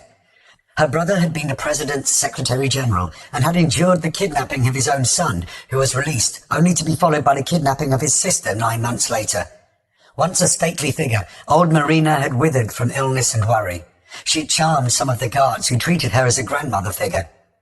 On January the 23rd, 1991, a guard called the Monk entered the room where Marina was watching TV with 2 younger female hostages. "We came to take Granny to another house." Marina was in bed, cold and pale, her white hair a mess. "Get your things together, Granny. You have 5 minutes. He stooped to help her up. Her mouth opened but emitted no sound. She stood, grabbed her bag, and floated towards the bathroom like a ghost. While she was in there, a hostage said, "Are you going to kill her?" "You can't ask anything like that. I told you, she's going to a better house, I swear." After the 2 hostages asked to speak to a boss, another guard arrived and confiscated the TV and radio, which the hostages viewed as a bad omen for Marina. The guards said they'd collect Marina in 5 minutes. Taking her time, Marina emerged in a pink sweatsuit, men's socks and her original shoes, mildewed and too large for her shrunken feet. Under the sweatsuit, she wore a scapular with a plastic cross. Who knows? Maybe they're going to release me. Of course they are. That's right. How wonderful. Marina asked if they had messages for their families. She put some aftershave behind her ear and rearranged her majestic hair with no mirror. Sat on a bed, she smoked slowly, as if resigned to her fate. "If you have a chance to see my husband and children," the hostage said, to prevent herself from crying, "tell them I'm well and love them very much." "Don't ask me to do that," Marina said, gazing into space. "I know I'll never have the chance." The 2 women gave Marina water and powerful sedatives, but she was unable to hold the glass with her shaking hands. One of the women held the glass so Marina could swallow the sedatives. They gave her a pink wool hood. They hugged and kissed and said goodbye. With a stoic expression, Marina approached the guards. They rotated the hood so that she couldn't see. The monk steered her out of the house, with her walking backwards. On January the 24th, 1991, a corpse was discovered north of Bogota, sat in an upright position against a barbed wire fence, with her arms extended. Her outfit was intact, except for her shoes, which had been stolen. The pink hood, still positioned with its eye holes at the back of the head, was blood-encrusted due to 6 bullets fired from a close distance. Most of the bullets had entered the left side of the face and the top of the skull. One had entered the forehead. The crowd watching the magistrate examine the corpse was impressed by the white hair, the well-manicured hands and nails, and even the quality of the underwear. Unable to identify Marina, the Institute of Forensic Medicine sent the corpse to a recently dug mass grave holding 200 people. The beginning of 1991 saw violence escalate across Colombia. As well as cartel violence, guerrilla groups were bombing and kidnapping and murdering. Pablo issued a statement condemning the police for their practice of kidnapping young men from the Medellin slums. He claimed that at any time of the day, 10 boys would be kidnapped at random, taken to a basement or an empty lot and shot dead without any questions asked. The police were operating under the assumption that the boys worked for Pablo, or eventually would, or supported him in some way. To back his claims up, Pablo referred to international human rights organizations that were documenting the abuses committed by the Colombian authorities. Desirous of insulating themselves from the escalating mayhem, the Ochoa brothers turned themselves in, which gave the impression of a division in the cartel. At the behest of the concerned females in the family, their surrender had been negotiated by Marta Ochoa. Each brother surrendered a month or so apart from the other, from December the 18th, 1990 to February the 16th, 1991. They ended up in Itagüí Maximum Security Prison. Pablo was still holding out. Even though Decree 3030, issued on December the 14th, 1990, established that a prisoner convicted of multiple crimes would serve the amount of time for only the crime carrying the longest sentence, there was still ambiguity over extradition. Technically, the Ochoa brothers could have been extradited, which was unacceptable to Pablo. The new decree was criticized by many parties, including family members of the hostages, which led to the drafting of a third decree. Diana's mother viewed the surrender of the Ochoa brothers as a positive development. As soon as the first Ochoa, Fabio, had turned himself in, Nidia, her daughter and granddaughter, went to visit him in prison, accompanied by 5 members of the Ochoa family, including Marta. In Fabio's cell, they were greeted by Fabio's father. Now 70, but with a face that still exuded charm, Fabio Sr. lavished Nidia with praise for her brave efforts to free Diana. He wanted her to ask the president to extend the time limit for surrender in the new decree.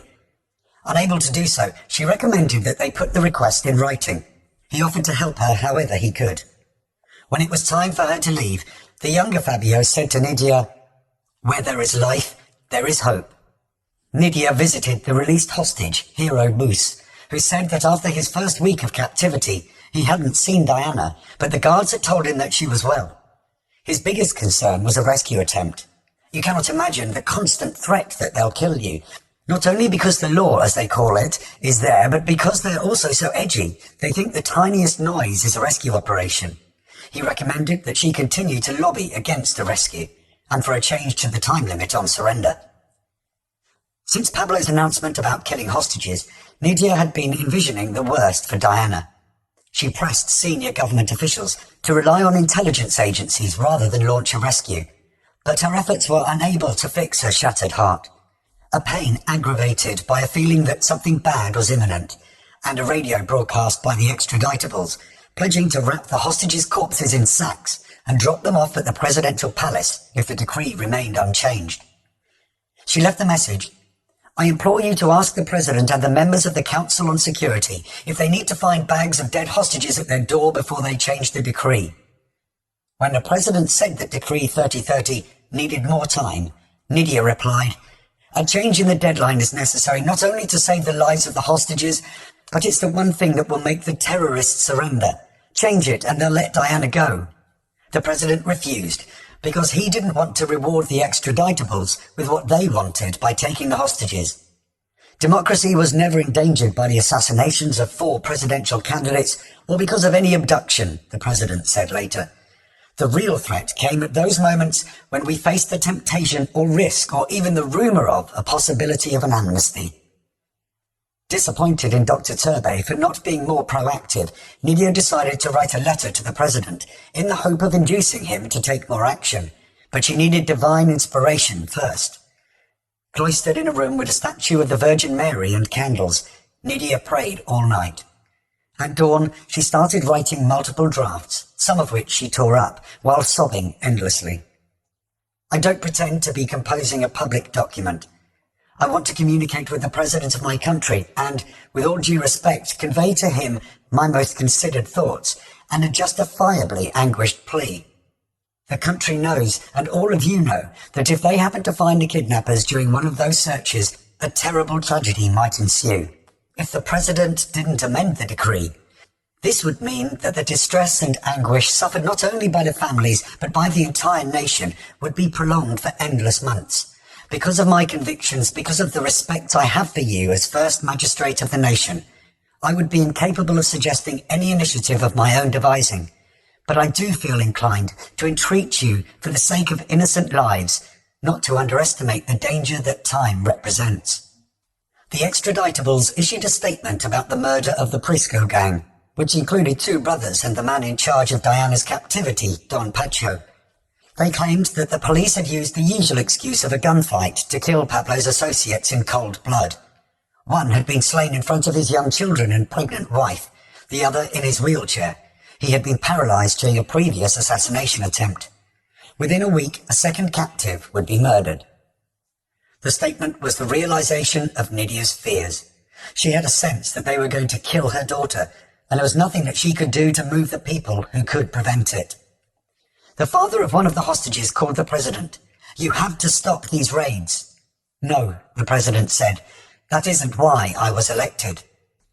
Slamming it down, the father almost broke the phone. Former presidents joined the notables in their call for a peaceful solution. Around dawn on January the 21st, 1991, Diana wrote, "It's close to 5 months, and only we know what this means. I don't want to lose faith or the hope that I'll go home safe and sound." Around 11 a.m. on January the 21st, the mechanical noise of propellers intensified as 4 combat helicopters homed in on the house holding Diana. Acting on anonymous tips about armed men in the area, a military-style raid had been arranged in the hope of capturing senior cartel members. A guard appeared at Diana's door. "The law's all over us." The 4 flustered guards appeared incapable of standing up to the authorities. With the guards yelling at her to hurry, Diana brushed her teeth and put on the clothes she'd been captured in, all too large now due to her weight loss. With the helicopters buzzing, she was pushed towards an exit and given a large white hat to make her look like a farm worker. They put a black shawl over her. Her colleague Richard was wearing his leather jacket and carrying his camera equipment. "Head for the mountain," a guard yelled. Running, the guards fanned out, ready to train their weapons on the helicopters. With the sun beating down upon them, Diana and Richard traversed the steep, rocky path. Helicopters appeared. Gunfire erupted. Richard dived down. "Don't move, play dead," Diana said, and fell face down. "Please look at my back. Before falling, I felt something like an electric shock at my waist." Raising her shirt, Richard saw a hole in her body above the left hip bone. "You've been shot." A high-velocity explosive bullet had shattered her spinal column. She had life-threatening internal bleeding. The shooting grew louder. "Leave me here. Go save yourself." Richard fished a picture of the Virgin Mary out of his pocket and put it in Diana's hand. To a chorus of gunfire, they prayed together. With their guns pointed at Richard and Diana, 2 troops approached them. "Don't shoot," Richard said. "Where's Pablo?" "I don't know." "I'm Richard Becerra. I'm a journalist." "This is Diana Turbay. She's wounded." "Prove it." Richard displayed an ID. Some farmhands emerged from the vegetation and helped them put Diana on a sheet and carry her, conscious and in agony, to a helicopter. Dr. Turbay's phone rang. A military source said that Diana had been rescued by the elite corps. Listening to the radio, he heard no news. He soon found out that Diana had been seriously wounded. The first Nydia heard was that Diana was safely hospitalized, undergoing routine medical treatment. Whereas everyone else was optimistic, Nydia responded, "They've killed Diana." Heading for Bogota in a car, fixating on radio updates, the last of which said Diana was in intensive care, Nydia sobbed. After changing clothes, she went to the airport and made a call. "They killed Diana, Mr. President, and it's your doing. It's your fault. It's what comes of having a soulless stone." "No, Senora," the President said, calmly, happy to share the good news. "It seems there was a raid and nothing is confirmed yet, but Diana is alive." "No, they killed her." "How do you know that?" "Because I'm her mother and my heart tells me so." The Turbay family boarded a 30-year-old presidential plane for Medellin. When they landed, a presidential advisor came on board with an update. In a helicopter to Medellin, Diana had lost consciousness. They'd cut her chest open and massaged her heart manually. Hours of emergency treatment had failed to stop the bleeding. She was dead. At the hospital, Nidia almost collapsed upon seeing her naked daughter drained of colour on a blood-stained sheet with a massive incision on her chest. Afterwards, tortured by grief, she held a press conference. This is the story of a death foretold. She detailed her appeals to the president.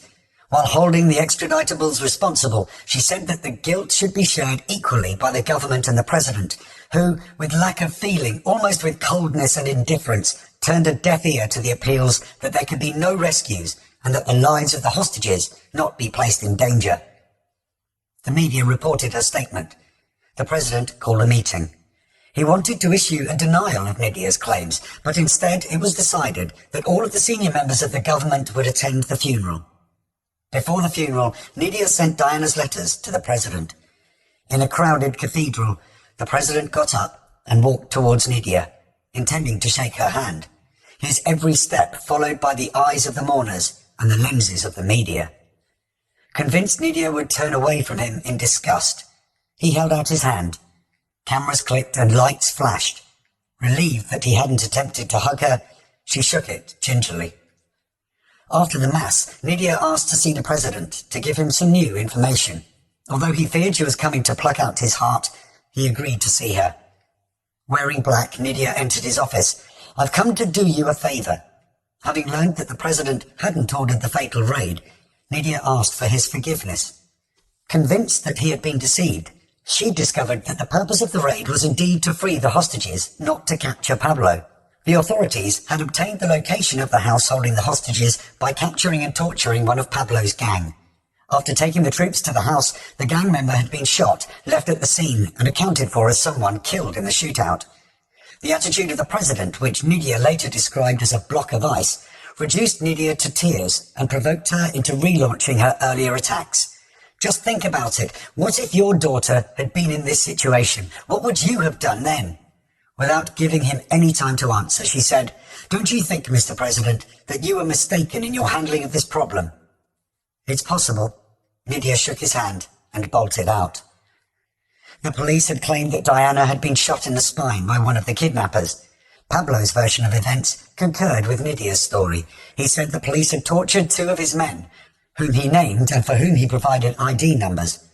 Running away from the house, Diana had been shot by the police. Several innocent farmhands had also been shot and accounted for as criminals killed in the gun battle. On January the 30th, 1991, the extraditables announced that the order to execute Marina Montoya had been issued on January the 23rd. If she was executed, we do not understand why the police have not yet reported finding her body. The statement from the extraditables caught the eye of the pathologist who'd performed the autopsy on Marina. She was located in a mass grave next to the corpse of a boy who was wrapped in her pink sweatsuit. Her son identified her distinctive hands. The deaths of Diana and Marina swung more people in favour of a peaceful settlement. With the president acquiescing, Decree 3030 was issued on January the 29th. The extraditables announced, "We will respect the lives of the remaining hostages." They said one hostage would be released right away, but the negotiations were stalled by Pablo's concerns about the continued killings of slum kids by the police, an alliance between General Matha and the Cali cartel to kill Pablo's people, and the safety of his family and associates after he surrendered. Chapter 14. Father Garcia. In predominantly Catholic Colombia, many people, including Pablo's workers, sought divine inspiration from a program called God's Minute. It was hosted by a white-haired priest with worldly brown eyes and a narrow face, called Father Garcia, an octogenarian who'd become a living institution since his TV debut in 1955. Prior to the evening news, Father Garcia, the son of an army general, would appear in a black habit with a clerical collar and deliver a 60-second homily with an important social message. Generations of Colombians grew up watching him. In accordance with his teachings, he lived in a tiny room with numerous unrepaired leaks in a vicarage. He slept little on wooden planks with a sheet provided by nuns, consisting of miniature house-shaped bits of cloth sewn together. He didn't use pillows. He hardly replaced his clothing. In a restaurant, he once approached a woman with a diamond ring and told her that it was worth enough to build 120 houses for the poor. The next day, she mailed him the ring. He'd won 46 awards for arranging charitable events. He raised money to build God's Minute housing projects in the slums. During national disasters, he led fundraising campaigns. Since 1961, he had regularly hosted the Banquet for a Million, a fundraiser at which celebrities paid 1,000,000 pesos for a cup of soup and a roll of bread served by a beauty queen. He once outraged the more puritanical among his flock by sending a fundraiser invitation to the actress Brigitte Bardot, who was renowned for her sex appeal. On April the 12th, 1991, Father Garcia set off to visit Dr. Patarroyo, who was famous for developing a chemical malaria vaccine in 1986 and donating its patent to the World Health Organization. He wanted the doctor to help him set up an AIDS clinic. On the journey, he was accompanied by an old friend whom he often sought advice from and who'd financed his chapel and many of his projects. "Listen, Father," the old friend said, "why don't you do something to move this thing along and help Pablo Escobar turn himself in?" Much later, the old friend would claim that his request that day had been inspired by God, and that it was like Father was floating.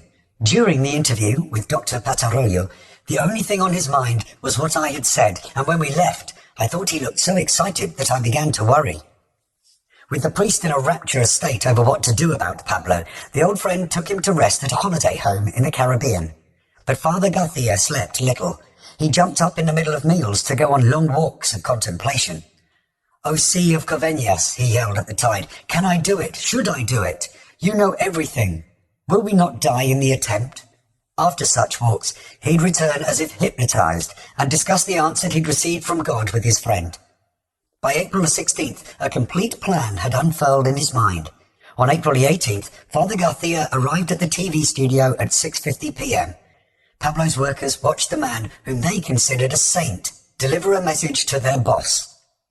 "They have told me you want to surrender. They have told me you would like to talk to me. O sea of Coveñas, at 5 in the evening when the sun is setting, what should I do? They tell me he is weary of his life and its turmoil. Tell me, O sea, can I do it? Should I do it? You know the history of Colombia. You who saw the Indians worshipping on this shore. You who heard the sound of history. Should I do it? Will I be rejected if I do it? If I do it, will there be shooting when I go with them?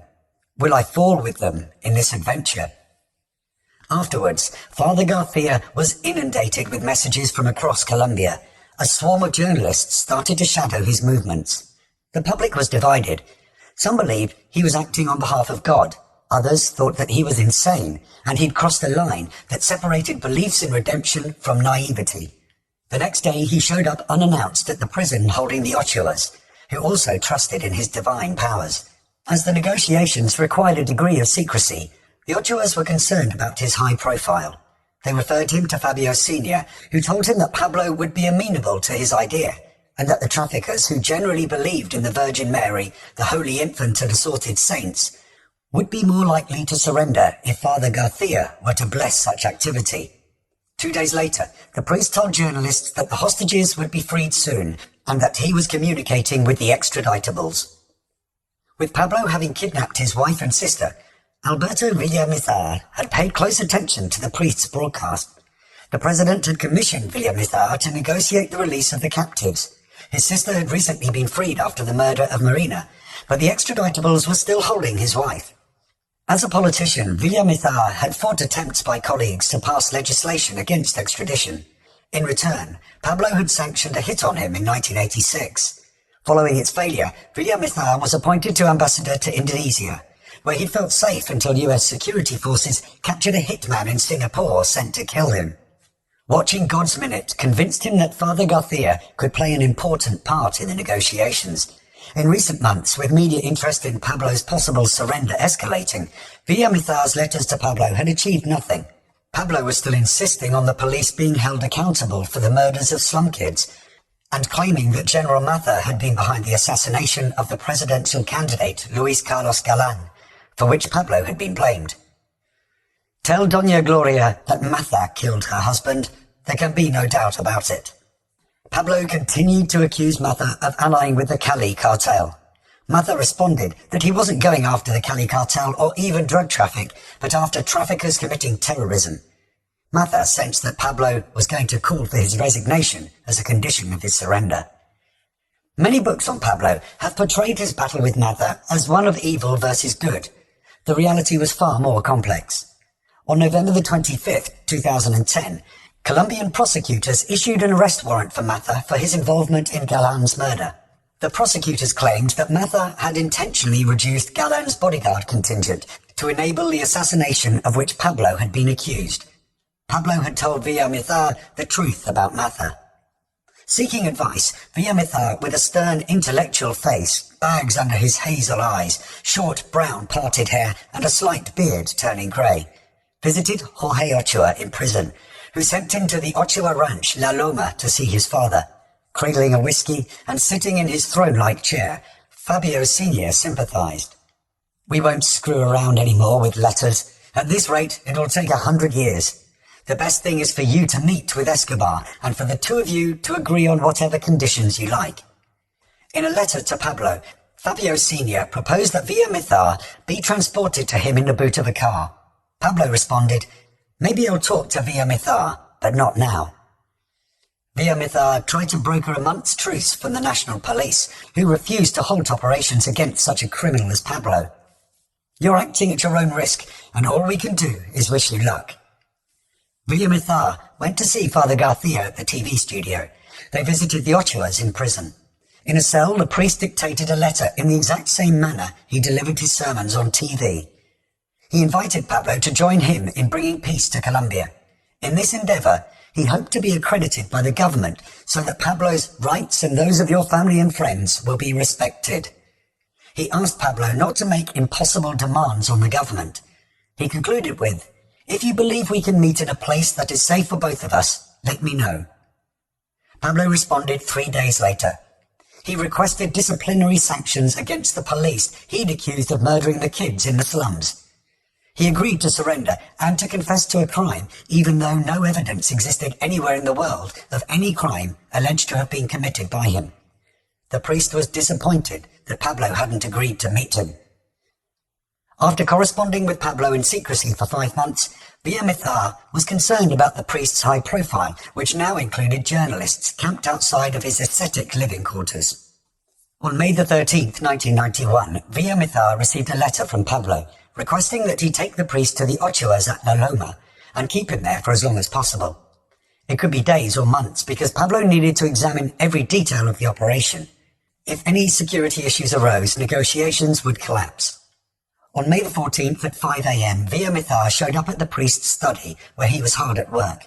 "Come, Father, we're going to Medellin." Fabio Sr. was away, so the Ochoa sisters welcomed the priest. After breakfast, Marta Ochoa said that Pablo would be seeing the priest soon. He was delighted, until Villamizar clarified what that meant. "It's better for you to know from the very beginning, Father. You may have to go alone with the driver, and nobody knows where he'll take you, or for how long." The prospect of danger upset the priest. Pacing, he prayed and fumbled with his rosary beads. Occasionally, he glanced out of the window in case Pablo had sent a car for him. Resisting the urge to make a call, he said, "Fortunately, there's no need for telephones when you talk to God." He refused a sumptuous lunch.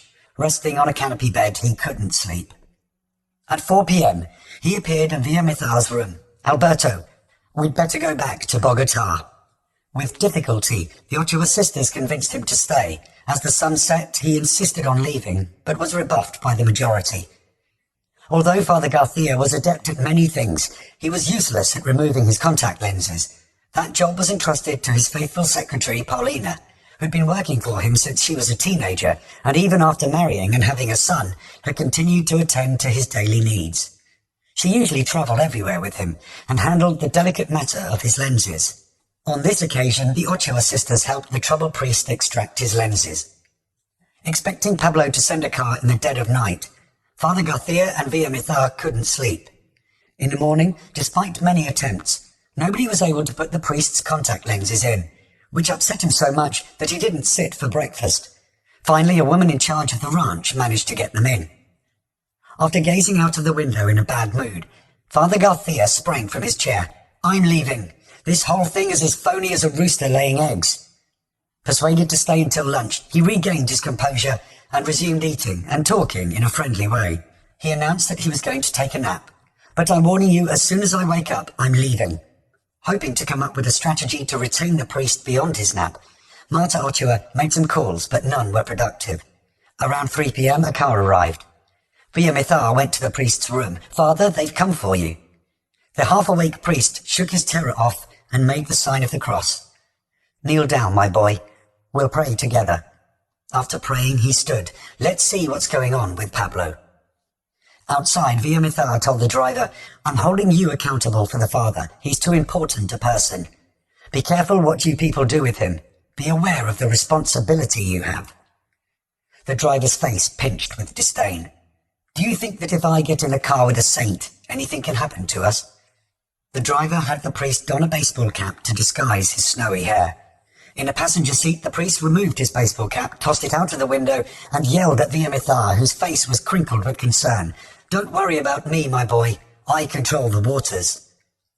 It rained so much on the journey that they breezed through all of the police checkpoints not under Pablo's control. After being on the road for over 3 hours and changing cars 3 times, they arrived at a house with a massive swimming pool and sports facilities. In a garden, Father Garcia was approached by 20 armed men, whom he berated for not surrendering and for living sinful lives. On a terrace, Pablo was sporting a long beard and casual clothes. "Pablo, I've come so we can straighten this out." In the living room, they sat opposite each other in armchairs. A drop of whiskey steadied the priest's nerves, whereas Pablo drank fruit juice. Due to his age and bad memory, Father Garcia asked Pablo to jot down his conditions. When Pablo was finished, the priest examined the list and crossed some conditions out, stating that they were impossible. With a stroke of a pen, the priest had eliminated things Pablo had been stuck on for months, such as his grievances with the police accused of killing slum kids.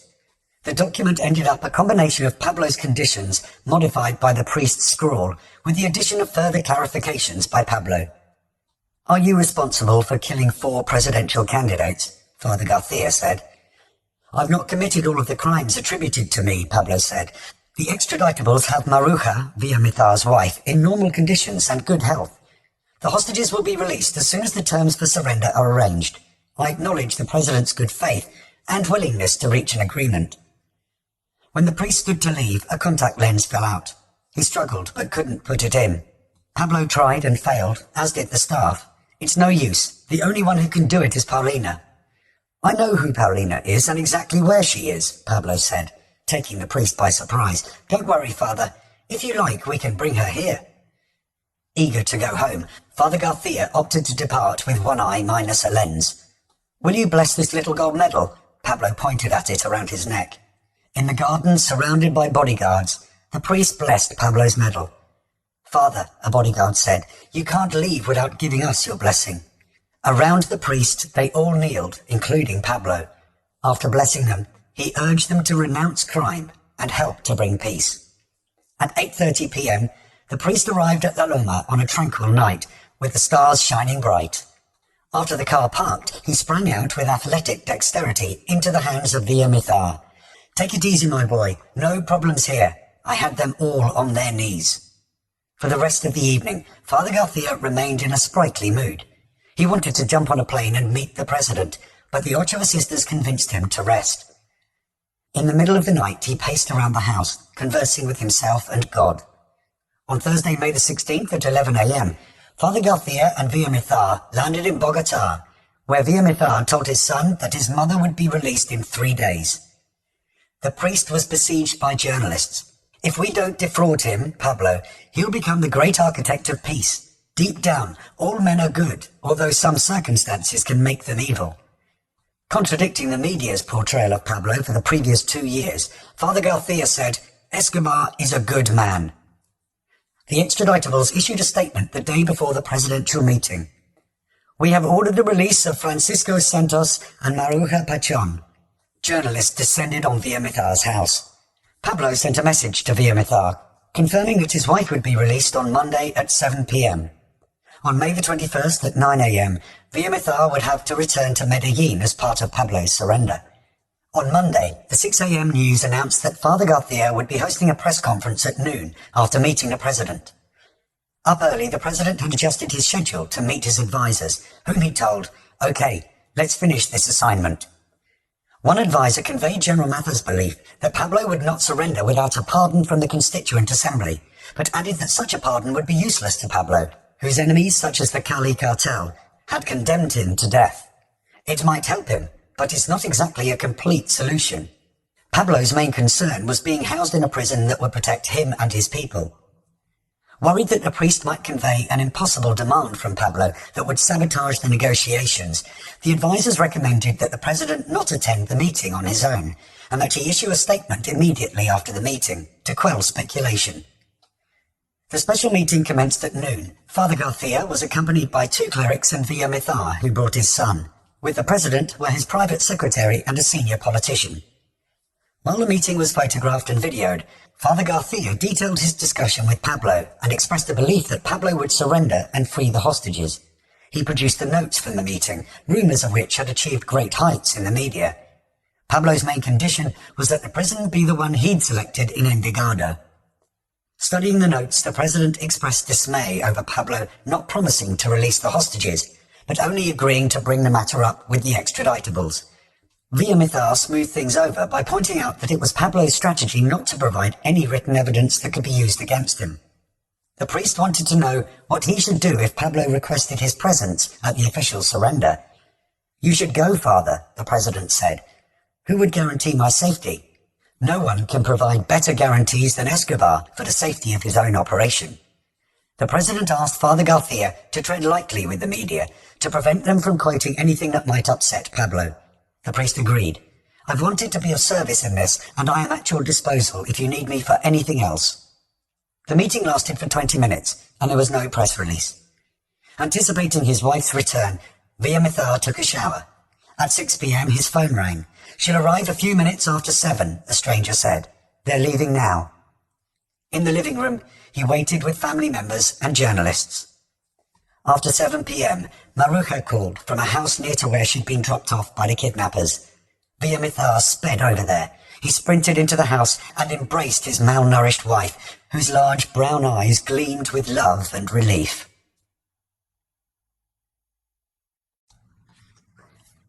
Chapter 15. The Cathedral. Behind the scenes, lawyers for both sides distilled the negotiations down to 3 issues: the location of the prison staff, and the involvement of the police and army. As the prison holding the Ochoas was susceptible to car bombing, Pablo had refused that suggestion. He had wanted to convert a convent in El Poblado into a prison, but the nuns had refused to sell it to him. A proposal to reinforce the Medellin prison had also been rejected. The remaining option was the Municipal Rehabilitation Center for Drug Addicts on a property called La Cathedral de Valle, stationed on a mountainous slope over the Honey Valley, 7,000 feet above sea level, which would give the guards and the occupants a bird's-eye view of any threats. The area was foggy in the evening and at dawn, which made a surprise raid from the air more difficult and provided a means for the occupants to slip away unnoticed if they needed to flee. They could easily lose their pursuers in the surrounding forest, which was teeming with wildlife such as armadillos, sloths, and huge iridescent butterflies. The building and 30,000 square meters of land had been registered in the name of one of Pablo's friends, a trusted old ironmonger. Pablo wanted only local guards and for the police and army to have nothing to do with it. The mayor of Envigado approved the transfer of the building into a prison called the Cathedral. The building had cement floors, tile roofs, and green metal doors. Formerly a farmhouse, the administration section included 3 little rooms, a kitchen, a courtyard, and a punishment cell. It had a big dormitory, library, study, and 6 cells with their own bathrooms. The large day room included 4 showers, a dressing room, and 6 toilets. Motivated by Father Garcia's blessing of the project, 70 men had been working around the clock remodeling it. Due to its inaccessibility, furnishings had arrived on mules, water heaters, military cots, tubular yellow armchairs, potted plants. Despite its secure location, Pablo wanted a standing army of bodyguards inside the prison just in case anything unexpected happened. "I won't surrender alone." He stated that he wouldn't abandon his associates to be slaughtered by the elite corps, while omitting to say that by keeping his network close, he could continue to run his operation.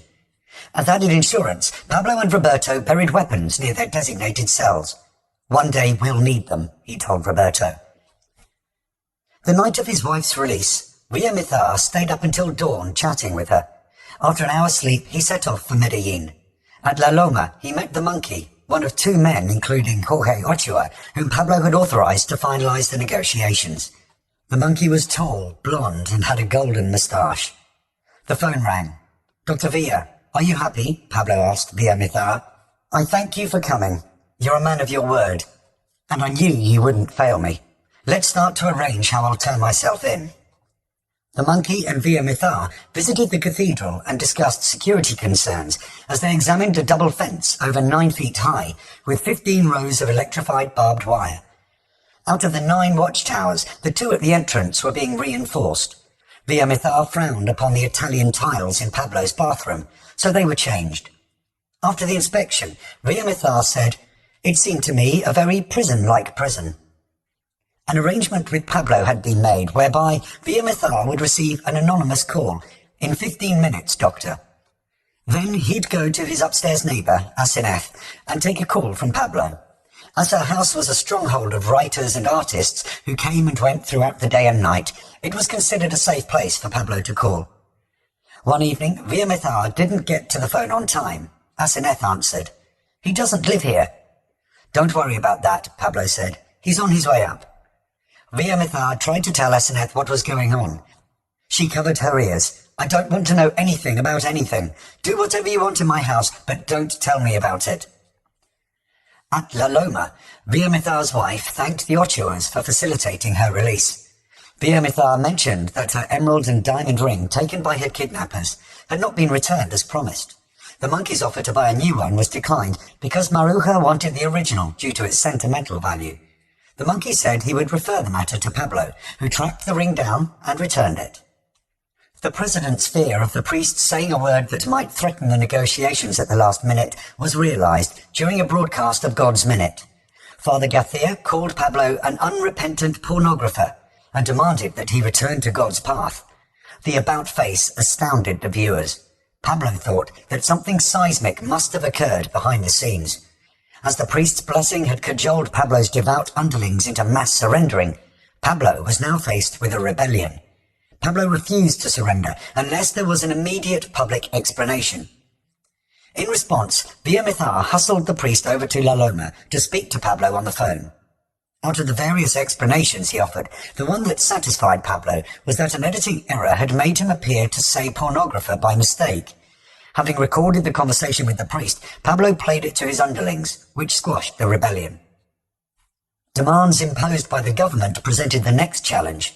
They wanted more say in the selection of the guards. They wanted Army and National Guard troops to be on patrol outside the cathedral. They wanted to cut down trees to make a firing range adjacent to the cathedral. Citing the law on prisons, which prohibited military forces from going inside a jail, Pablo rejected the idea of combined patrols. Cutting down trees would permit helicopter landings and a possible assault on the prison, which Pablo found unacceptable.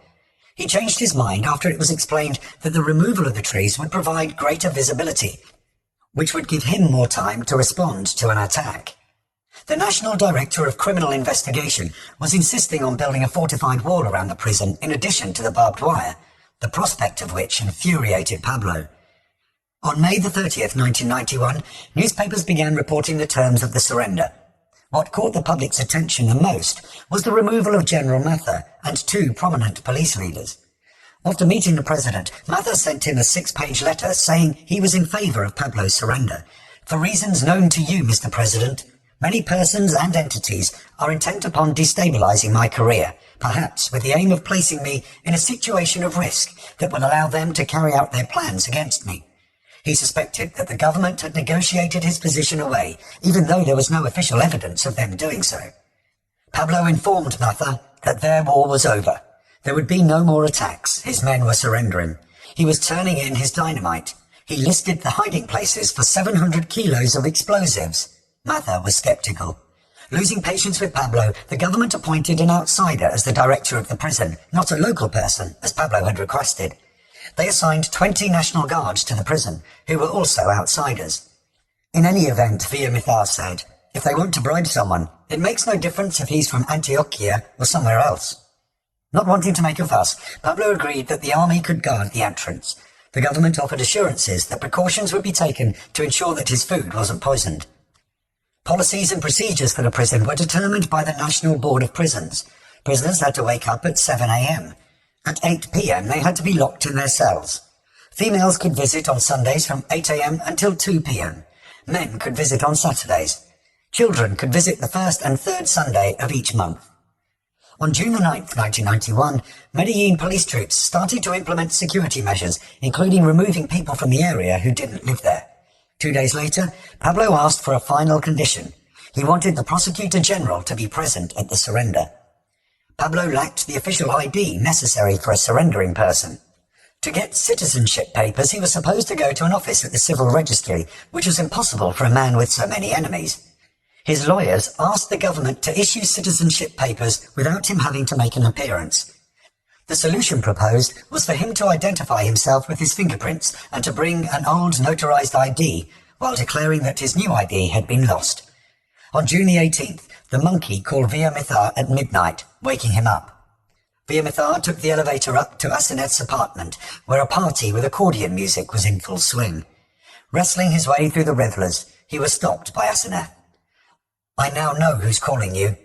Be careful, because one false step and they'll have your balls. She escorted him to her bedroom, where the phone was ringing. Above the ruckus, Villamizar heard, "Ready. Come to Medellin first thing tomorrow."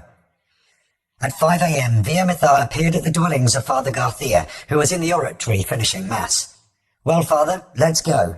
We're flying to Medellin because Escobar is ready to surrender."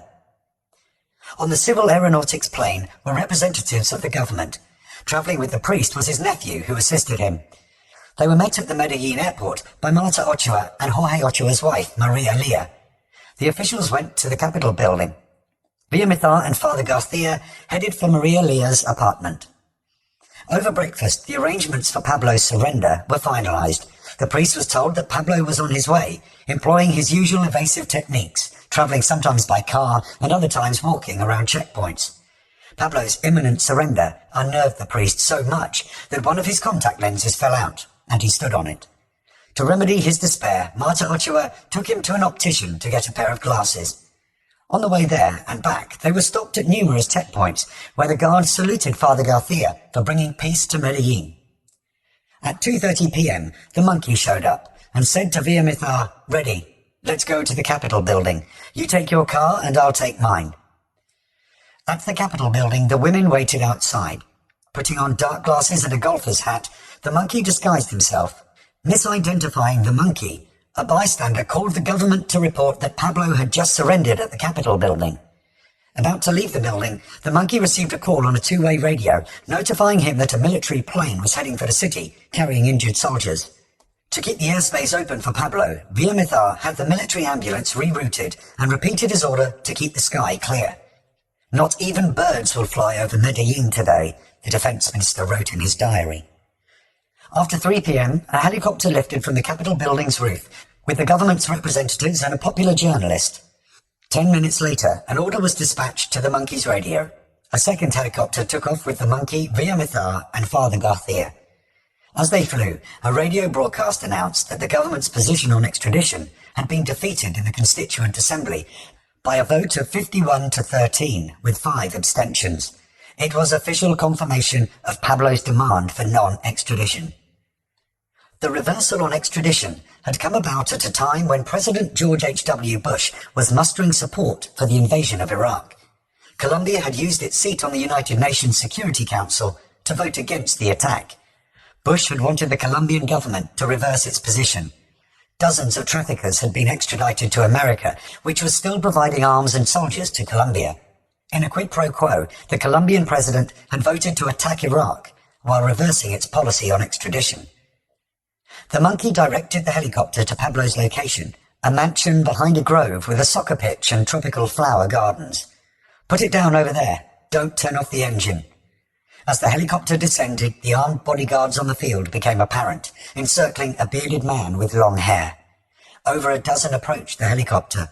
Wearing tennis shoes and a light blue jacket, the man walked with a carefree stride. Thick-set and tanned, Pablo said goodbye to and hugged the nearest bodyguards. He told two of his closest bodyguards, Otto and Mugre, to come with him. In the helicopter, he offered his hand to Villamizar. "How are you, Dr. Villamizar?" "How's it going, Pablo?" Smiling, Pablo thanked Father Garcia.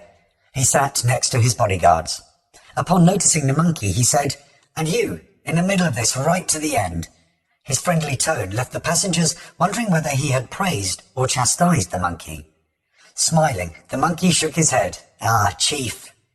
Based on Pablo's tranquility and self-control, Villamizar's first impression of Pablo was that he possessed a dangerous level of confidence bordering on the supernatural. The monkey was unable to close the helicopter door, so the co-pilot did it. "Do we take off now?" the pilot said. "What do you think? Move it," Pablo said, briefly dropping his polite mask. As the helicopter ascended, Pablo said to Villamizar, "Everything is fine, isn't it, Doctor?" "Everything's perfect." After 15 minutes, the helicopter landed next to the first helicopter on a prison soccer field with broken goalposts and rocks everywhere. Pablo got out. 50 men in blue guard uniforms aimed their guns at him. He responded like thunder. "Lower your weapons, damn it!" The guns were lowered before their commander issued the same order. They walked to a house containing the official delegation, more of Pablo's men who'd surrendered, and his wife and mother. "Take it easy, Ma," Pablo said, patting his mother on the shoulder. The prison director shook Pablo's hand. "Senor Escobar, I'm Luis Jorge Pataquiva." Pablo pulled up a trouser leg, revealing a Sig Sauer 9mm pistol with a gold monogram inlaid on a mother-of-pearl handle. The spellbound crowd watched him remove each bullet and throw it on the ground. The gesture was designed to show confidence in the warden, whose appointment had worried Pablo. On a portable phone, Pablo told his brother that he'd surrendered. Addressing the journalists present, he said his surrender was an act of peace. "I decided to give myself up the moment I saw the National Constitutional Assembly working for the strengthening of human rights and Colombian democracy." Journalists wrote about Pablo. "I had thought that he was a petulant, proud, disciplined man, one of those who is always looking over his shoulder, but I was wrong. On the contrary, he is educated. He asks permission if he walks in front of a person and is agreeable when he greets someone. You can see that he is someone who worries about his appearance, especially his shoes. They were impeccably clean. He walks as if he had no worry in the world. He is very jovial and he laughs a lot. He had a bit of a belly, which makes him look like a calm man." Pablo acknowledged everyone. "I'm here," the special prosecutor said, taking Pablo's hand, "Senor Escobar, to make certain your rights are respected." Pablo thanked him. Pablo took Villamizar's arm. "Let's go, Doctor. You and I have a lot to talk about." In an outside gallery, they both leaned against the railing. Pablo thanked Villamizar and apologized for the pain he'd caused him and his family. He said both sides had suffered in the war. "Why was Luis Carlos Galan killed?" Villamizar said, referring to the presidential candidate. "The fact is that everybody wanted to kill Dr. Galan. I was present at the discussions when the attack was decided, but I had nothing to do with what happened.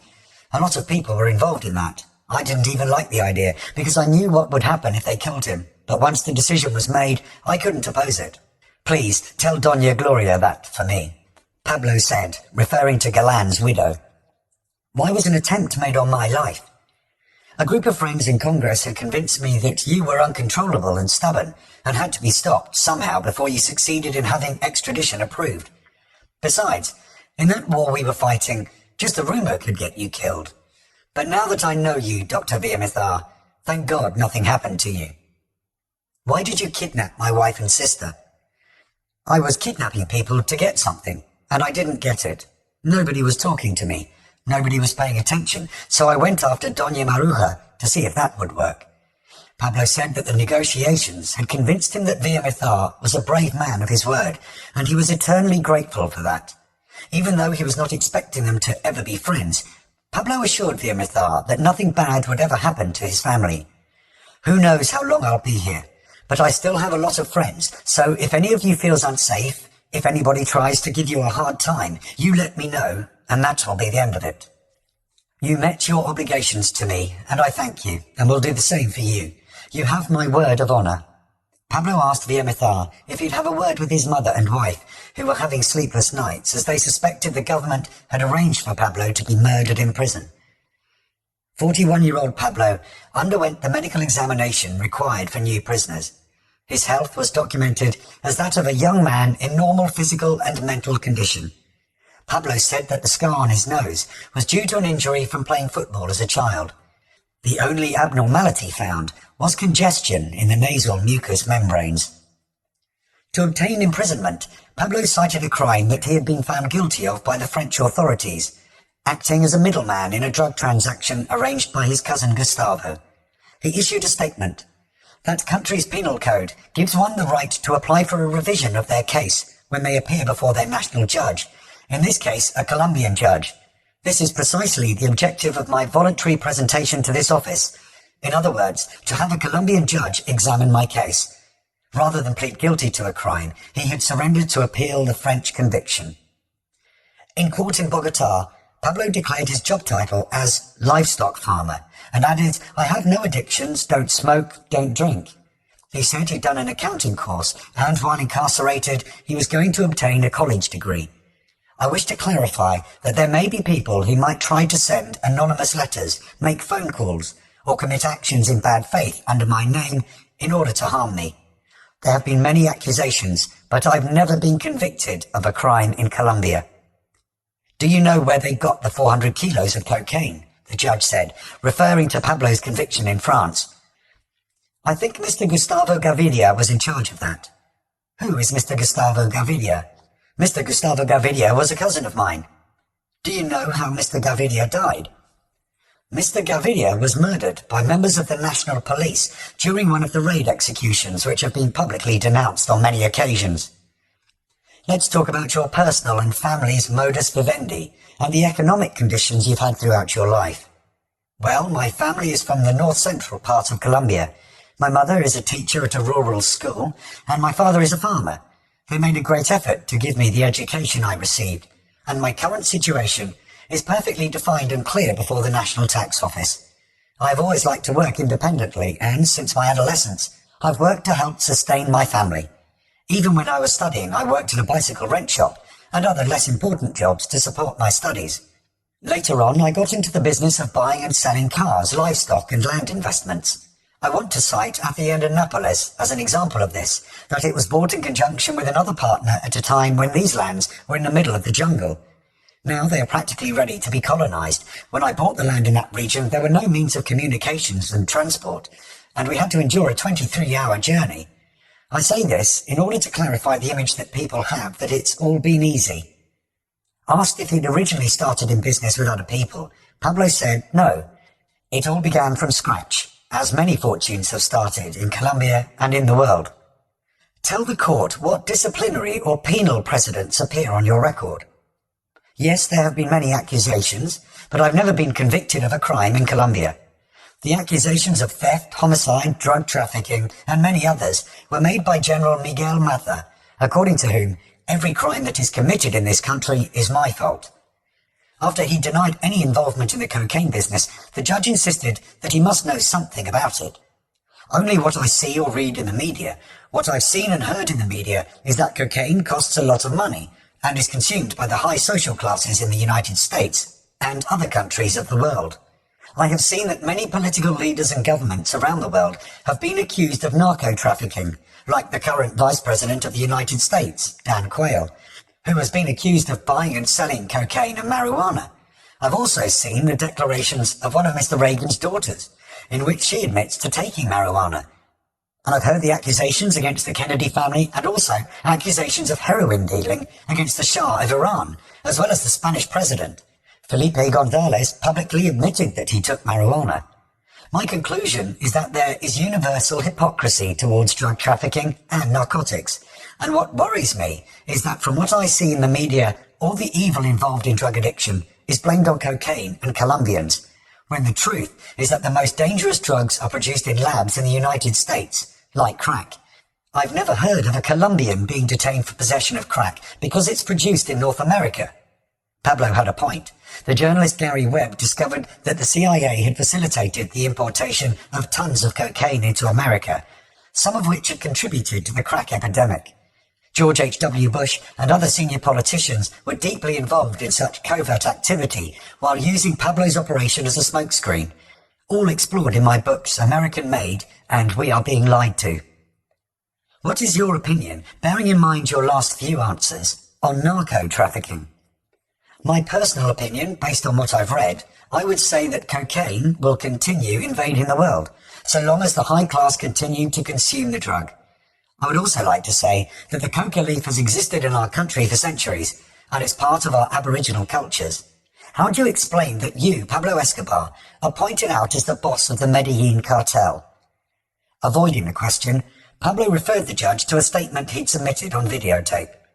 Another explanation I can give is this. General Mather is my personal enemy. He proclaimed himself my personal enemy in an interview given to El Tiempo on the 8th of September 1991. It is clear that he suffers a military frustration for not capturing me. The fact that he carried out many operations in order to capture me, and they all failed, making him look bad, has made him say he hates me and I am his personal enemy. The court heard a list of traffickers who'd claimed that Pablo was their boss. I don't know any of these people, Pablo said, but through the press I know about Mr. Max Mermelstein. I deduce that he is a lying witness which the US government has against me.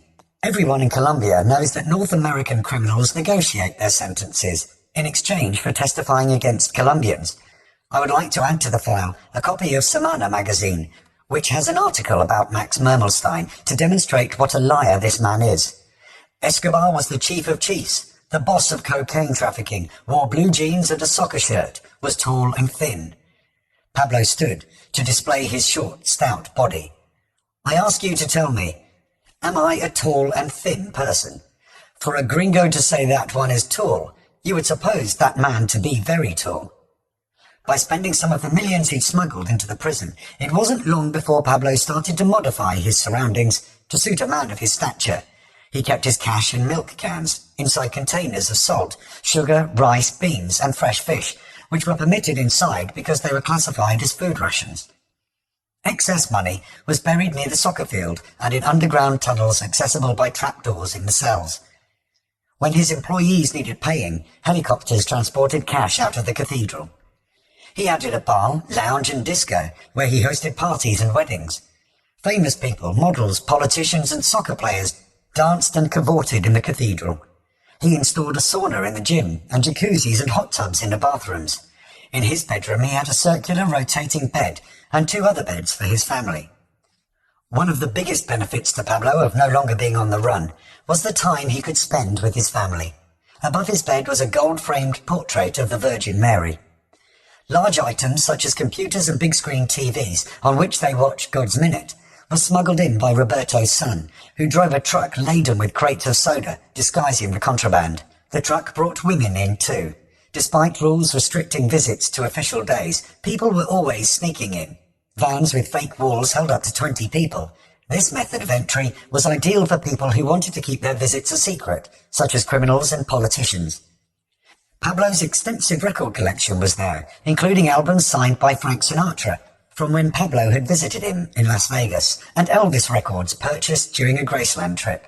His books ranged from Bibles to Nobel Prize winners. He had novels by Gabriel Garcia Marquez and Stefan Zweig, a prominent Austrian writer from the 1920s. His movies on videotape included the Godfather trilogy and films starring Chuck Norris. Most of the prisoners had posters on their walls, whereas Pablo hung valuable paintings on his. His closet was full of neatly pressed jeans, shirts, and Nike sneakers, some with spikes on in case he had to flee. Pablo had never tied the laces of his sneakers. It was said that if he did, then something life-threatening was imminent. In case of danger from above the prison, a remote control allowed Pablo to turn off all the internal lights. Further up the slope, cabins were built for privacy with female visitors, and as hideouts in case the prison was attacked. They were painted brightly and had sound systems and fancy lamps. Paths were made into the forest to allow a quick getaway and to enable the prisoners to walk where the air was freshest. As the location included a direct sight line to his family's home, he mounted a telescope so he could see his wife and children while talking to them on the phone. A playhouse was constructed for his daughter and filled with toys. The soccer field was renovated, nightlights installed, and wires positioned above it to sabotage helicopter landings. Despite having a bad knee, Pablo played centre forward.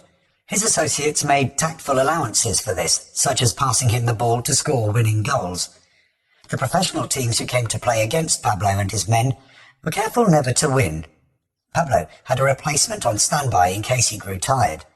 When he regained his energy after resting, he joined back in.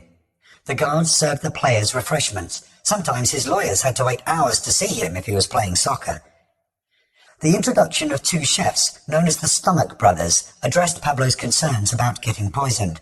He enjoyed beans, pork, eggs and rice. He'd installed exercise equipment such as weights and bikes for the prisoners to get in shape. But as they were no longer on the run and had access to endless food and alcohol, they started to gain weight. The Cathedral became known as Club Medellin, or Hotel Escobar. Hustler magazine published an illustration of Pablo and his associates partying in prison, throwing darts at a picture of President George H.W. Bush. Pablo obtained the illustration and hung it on his wall. Communications were a priority. Pablo had cell phones, radio transmitters, a fax machine, and beepers. Roberto has denied allegations by other authors that Pablo used carrier pigeons.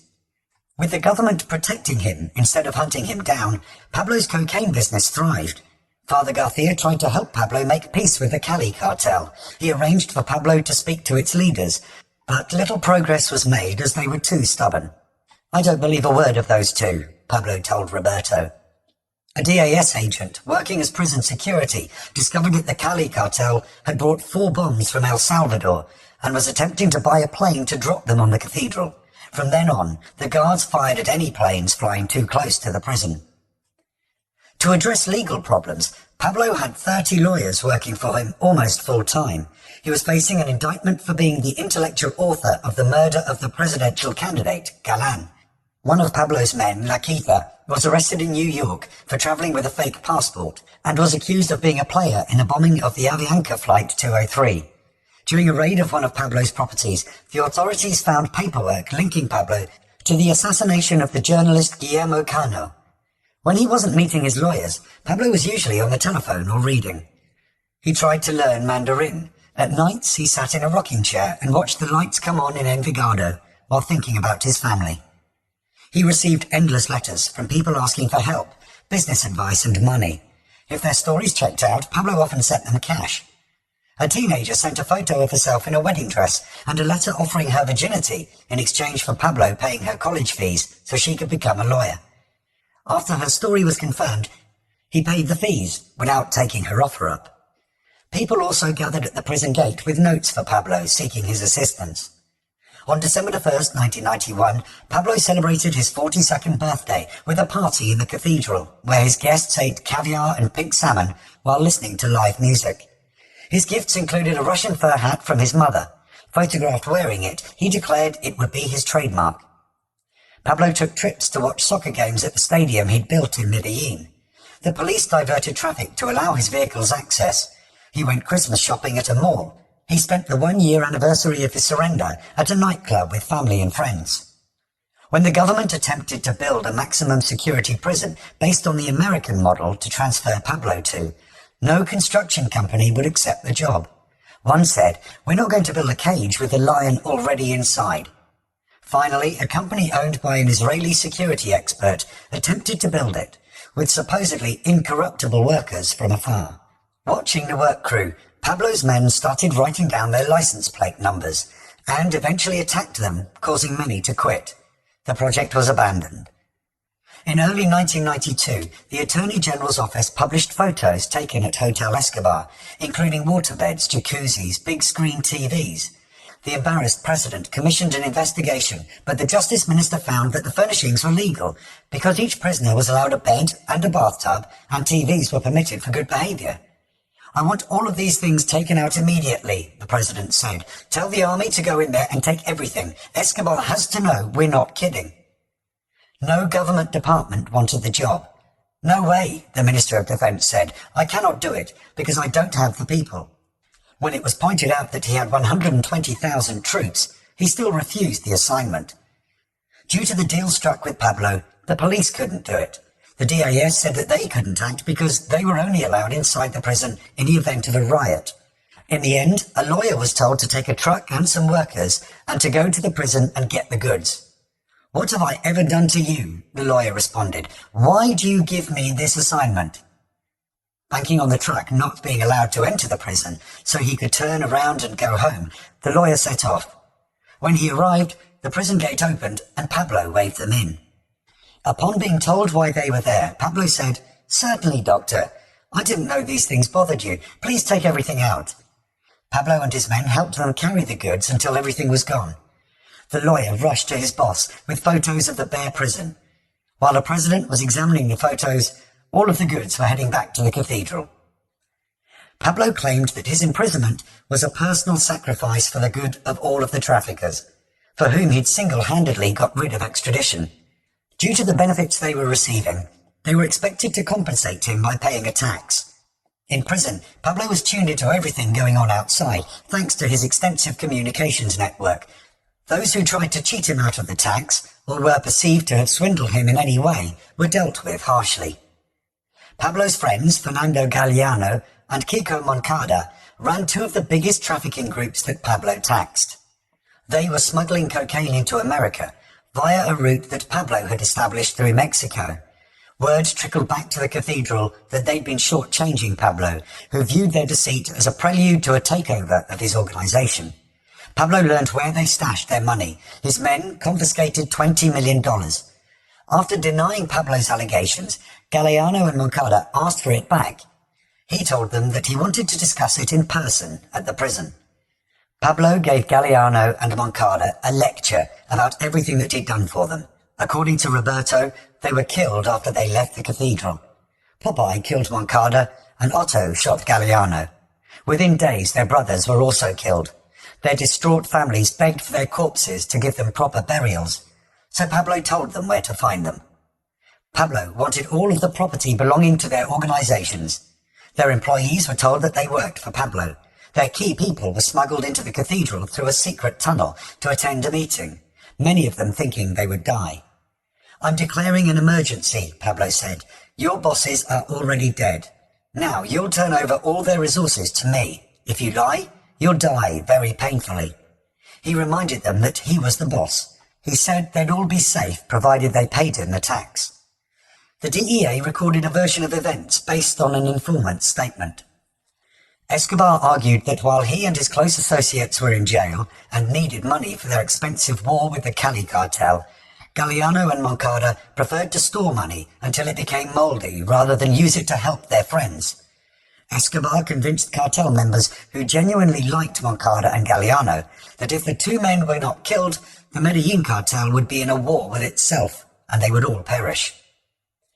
Word got out about the murders of Galeano and Moncada, which made the president appear weak for not taking any action. Two of Pablo's biggest enemies, George H.W. Bush and the Cali cartel, were putting relentless pressure on the government to eliminate Pablo once and for all by moving him to another prison where he could be assassinated, or by extraditing him to the US, where he would never get out of prison. Roberto told Pablo that he felt something bad was imminent. He asked Pablo to look into it. Government and army people on Pablo's payroll confirmed that he needed to abandon the cathedral.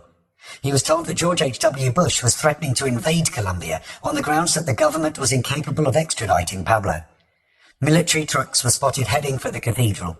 Pablo received a message that officials were coming to speak to him. Aiming to transfer Pablo to Bogota, the president told the Deputy Justice Minister, Eduardo Mendoza, a thin young man with a boyish face, to go to the cathedral and liaise with an army general, whose troops were already raiding the cathedral. "Shall I bring Pablo back to Bogota?" Mendoza said. "Yes," the defense minister said. "We're moving him to a military base in Bogota. Now run." On the way to the airplane, Mendoza picked up Colonel Navas, the military director of prisons. "This is totally crazy," Navas said. "You cannot do this to Escobar and get away with it." Navas viewed the action as a violation of the government's agreement with Pablo and a resumption of war. "Lots of people will die." Colonel, this isn't my decision, Mendoza said. We've been ordered to go, and we're going to put him on a plane and bring him back. At the airport, they were told that their military plane had no fuel. Waiting around, Mendoza decided to seek further clarification from the Justice Minister. I don't understand what's going on. Tell me again what I'm supposed to do. Look, if the prisoners give you any trouble, tell them it's because of the construction. Tell them we're having problems because they've been bullying the workers, so we have to move them temporarily out of the way. The sun was setting over snowy mountain crests when they landed. It was getting cold. Ascending a dirt road, Mendoza was expecting to hear gunfire from the raid in progress. He translated the silence to mean that the raid was over and Pablo had been captured. Bringing Pablo back would be easy now. When the jeep pulled up at the prison, a general in green battle garb approached Mendoza. What are your orders? General, my orders are to take Escobar back to Bogota. I have different orders. Mendoza was dismayed to learn that the general hadn't raided the prison. The troops were still outside. If they want Escobar, the general said, I'll go in there myself and get that bandit and tie him up and bring him out. But until my orders change... Mendoza explained that he'd been told that the raid was underway. A press release had been issued stating that Pablo was at another prison. This is very confusing, the general said. Do you think we should do this tonight, or shall we wait until tomorrow morning? General, I have no idea. I was sent to do this immediately. I thought it was done. I don't have the authority to tell you to wait until tomorrow. If it would be easier for you to do it in daylight, maybe we should wait, but I'm not a military officer. I don't know. Let's call Bogota. The general got on a radio phone. I'm here with the Vice Minister. He wants me to do this thing tomorrow.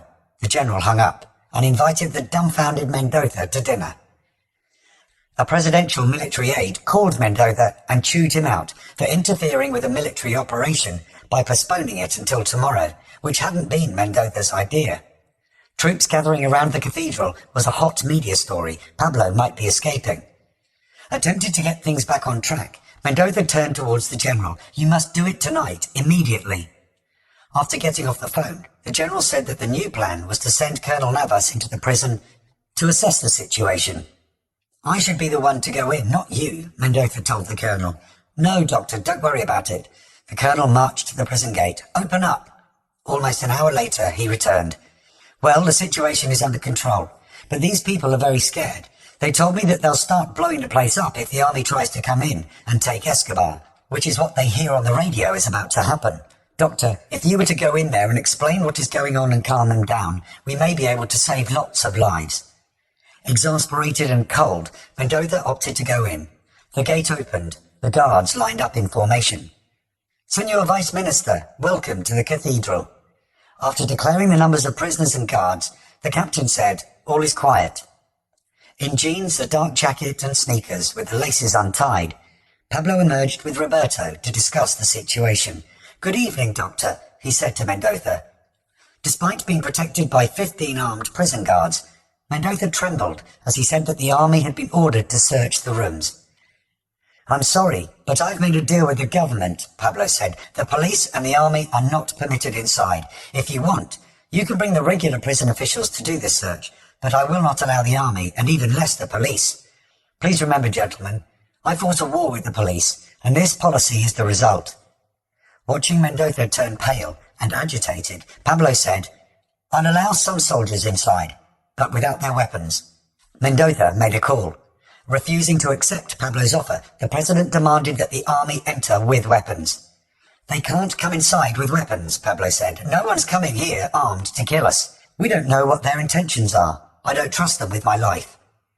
An army general called Pablo and stated that the president intended to kill, capture, or extradite him. Pablo told Roberto that he was going to keep Mendoza and the colonel hostage. Wearing jackets with concealed weapons, a dozen bodyguards arrived and formed a semicircle around Pablo.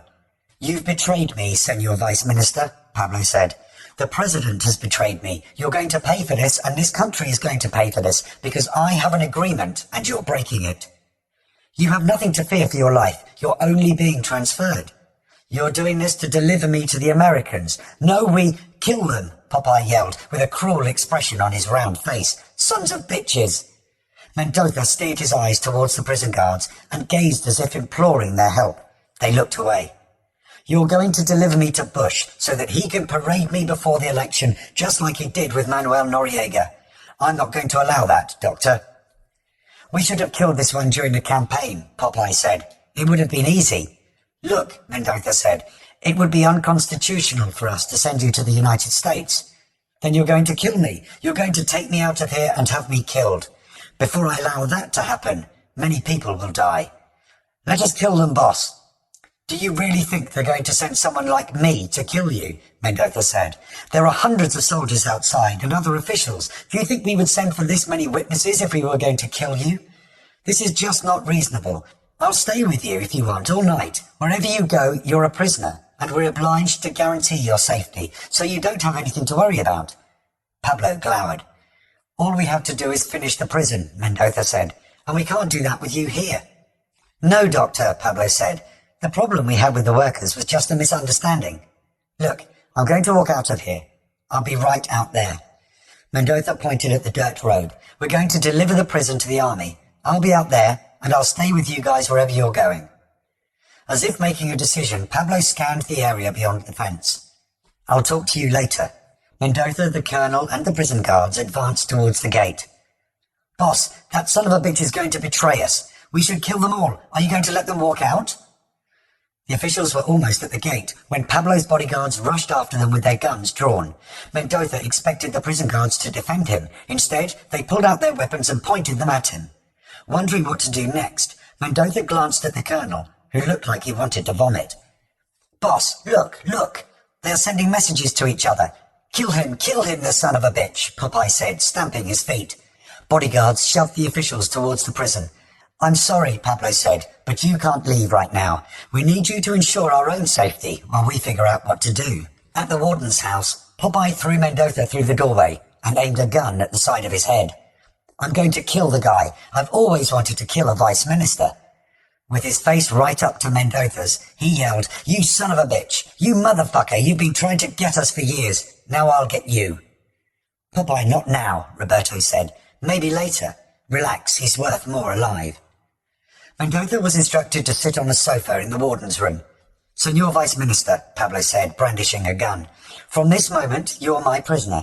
If the army comes, you'll be the first to die. Don't think by holding me you'll stop them, Mendoza said. If you take us hostage, you can forget about everything. They have heavy machine guns, lots of them. They'll kill everybody here. You can't escape. Pablo smiled. Doctor, you still don't understand. These people all work for me. Pablo called his wife. We're having a little problem here. We're trying to solve it. You know what to do if it doesn't work. He gave Mendoza the phone. Call the president. The president won't take the call, Mendoza said. Get somebody to take the call, because you're about to die. Mendoza got through to a staff member at the president's office. Are you being held hostage? Yes. The staff member hung up. Trembling, Mendoza imagined himself dying in the raid. Let me kill him, boss, Popeye said. To make a private call, Pablo left the room for 5 minutes. He returned with a gun tucked into his pants. Doctor, you're detained, but you're not going to be killed. If anyone touches you, he'll have to answer to me. You can't escape from here, Mendoza said. The army has the prison surrounded. You had an agreement with me and you're breaking it. Doctor, I know your guys are bothered about those killings, Pablo said, referring to Galliano and Moncada. Don't worry. They were problems among mafioso. They don't concern you. Mendoza and the colonel were escorted to Pablo's lavishly furnished cell, where Popeye and a bodyguard kept watch. They were given ponchos to wrap around themselves to keep warm. Popeye kept pumping his shotgun near Mendoza, who was still ruminating on his own slaughter at the hands of the troops. The colonel picked up a bottle. This could be the last whiskey I'll drink in my life. After swigging some, he reached for a Bible and read Psalm 91. He asked for and was granted a telephone. He told his family goodbye. How do you stay so thin? A bodyguard asked Mendoza. I'm a vegetarian. What should I eat to lose weight? More fruits and vegetables. The bodyguard fetched a plate of apple slices. Now I'm going to start a healthy diet. Popeye shook his head. What are you going to do that for? We're all going to be dead by 7 o'clock. The weapons buried by Roberto and Pablo prior to their arrival at the cathedral were unearthed. In addition to the pistol in his pants, Pablo slung an Uzi over his shoulder. Approaching the perimeter, they relied on the fog for cover.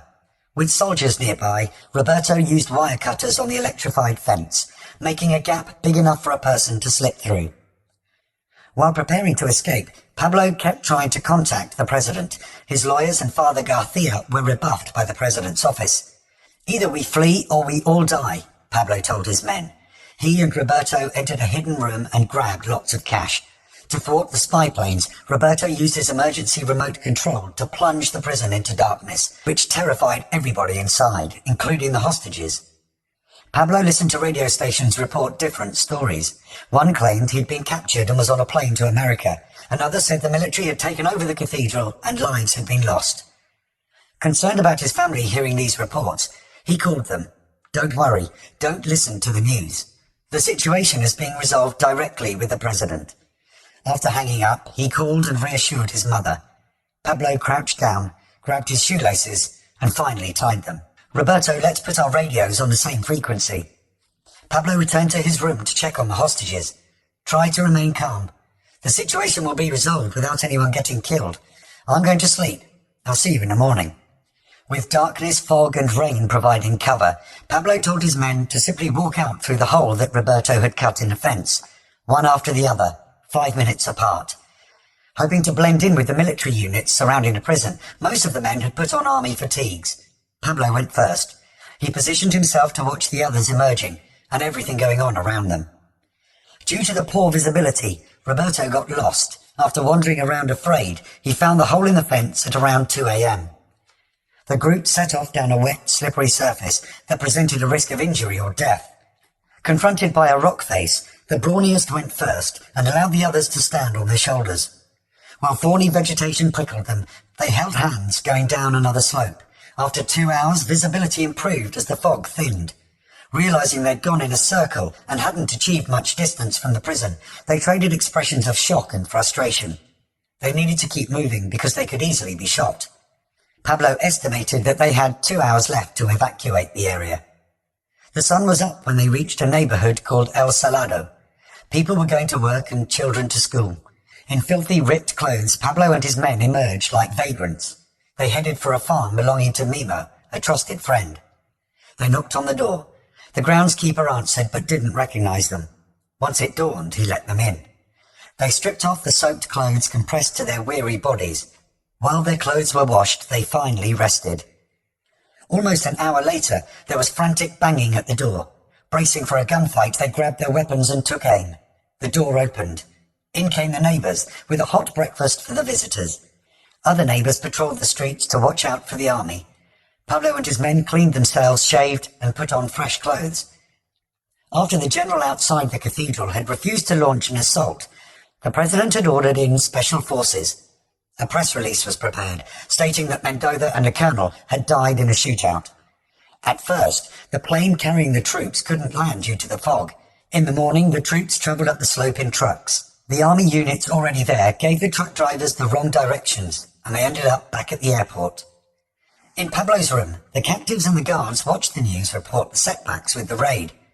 Through a shortwave radio, they listened to the preparations outside as various units prepared to launch an assault. One of the units, trained by the Americans, was infamous for once having killed everybody in a building on behalf of an emerald dealer.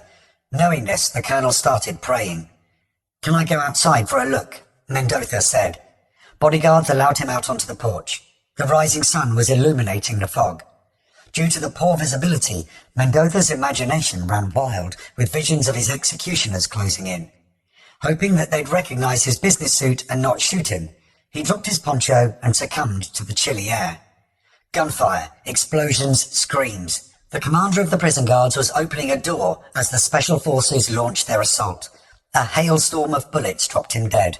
Of course, it was later reported that he'd opened fire on them. Bodyguards dragged Mendoza back inside. "Doctor, please, they're going to kill us. Help us. I've been telling you that all night. Now it's too late." Mendoza crawled to the bathroom and coiled his body behind the toilet, hoping it would shield him. Realizing the glass would shatter and injure him, he crawled back to the living room and joined the colonel, who was crouched next to a prison guard. The commotion grew louder. Mendoza attempted to leave the room. "Get on the floor unless you want to be killed," a prison guard yelled. Mendoza and a guard tried to raise Pablo's mattress to hide under, but it was too heavy to move. He got down on the floor and braced to die. A grenade detonated nearby. As he twisted away from the explosion, his forehead met the barrel of a gun held by a black, muscular man. With gunfire and bangs and blasts erupting all around, the Special Forces sergeant holding the gun chucked Mendoza against the wall and sat on him. "We're going to try to get out of here," the sergeant said. "Just look at my boot. Don't think of anything. Just look at my boot." They crawled onto the porch and behind a wall. "When I tell you to run, run." With the rage raging and smoke stinging his eyes, Mendoza sprinted uphill towards the gate with the sergeant behind him yelling, "Run! Run! Run!"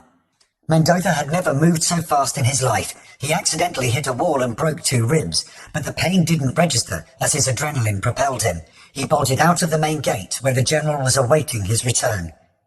After catching his breath, Mendoza said, "General, is Escobar dead?" The look on the general said it all. "Oh my God," Mendoza said. "He got away. How could he get away?" The raid netted 5 of Pablo's men. 27 guards were charged with suspicion of cooperating with Pablo.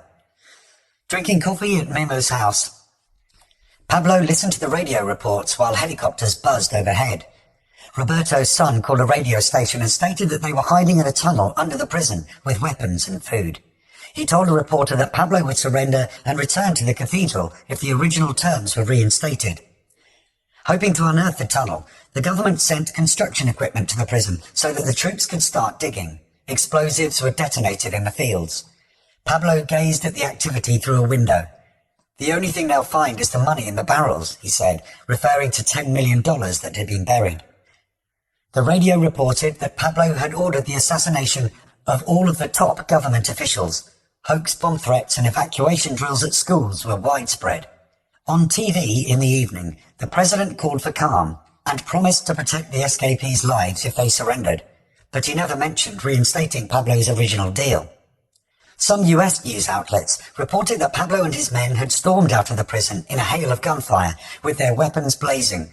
These stories increased support for George H.W. Bush to send soldiers to Colombia to apprehend Pablo and to incarcerate him in America. When darkness came, the men left memos and trekked through the woods. At the cathedral, explosions were still going off as the troops searched for the tunnel. At another farm, Pablo called his family and urged them to ignore the news. They ate and set off again. Outside a farm, 5 German shepherds launched at them. They couldn't shoot the dogs because the noise would have alerted the authorities.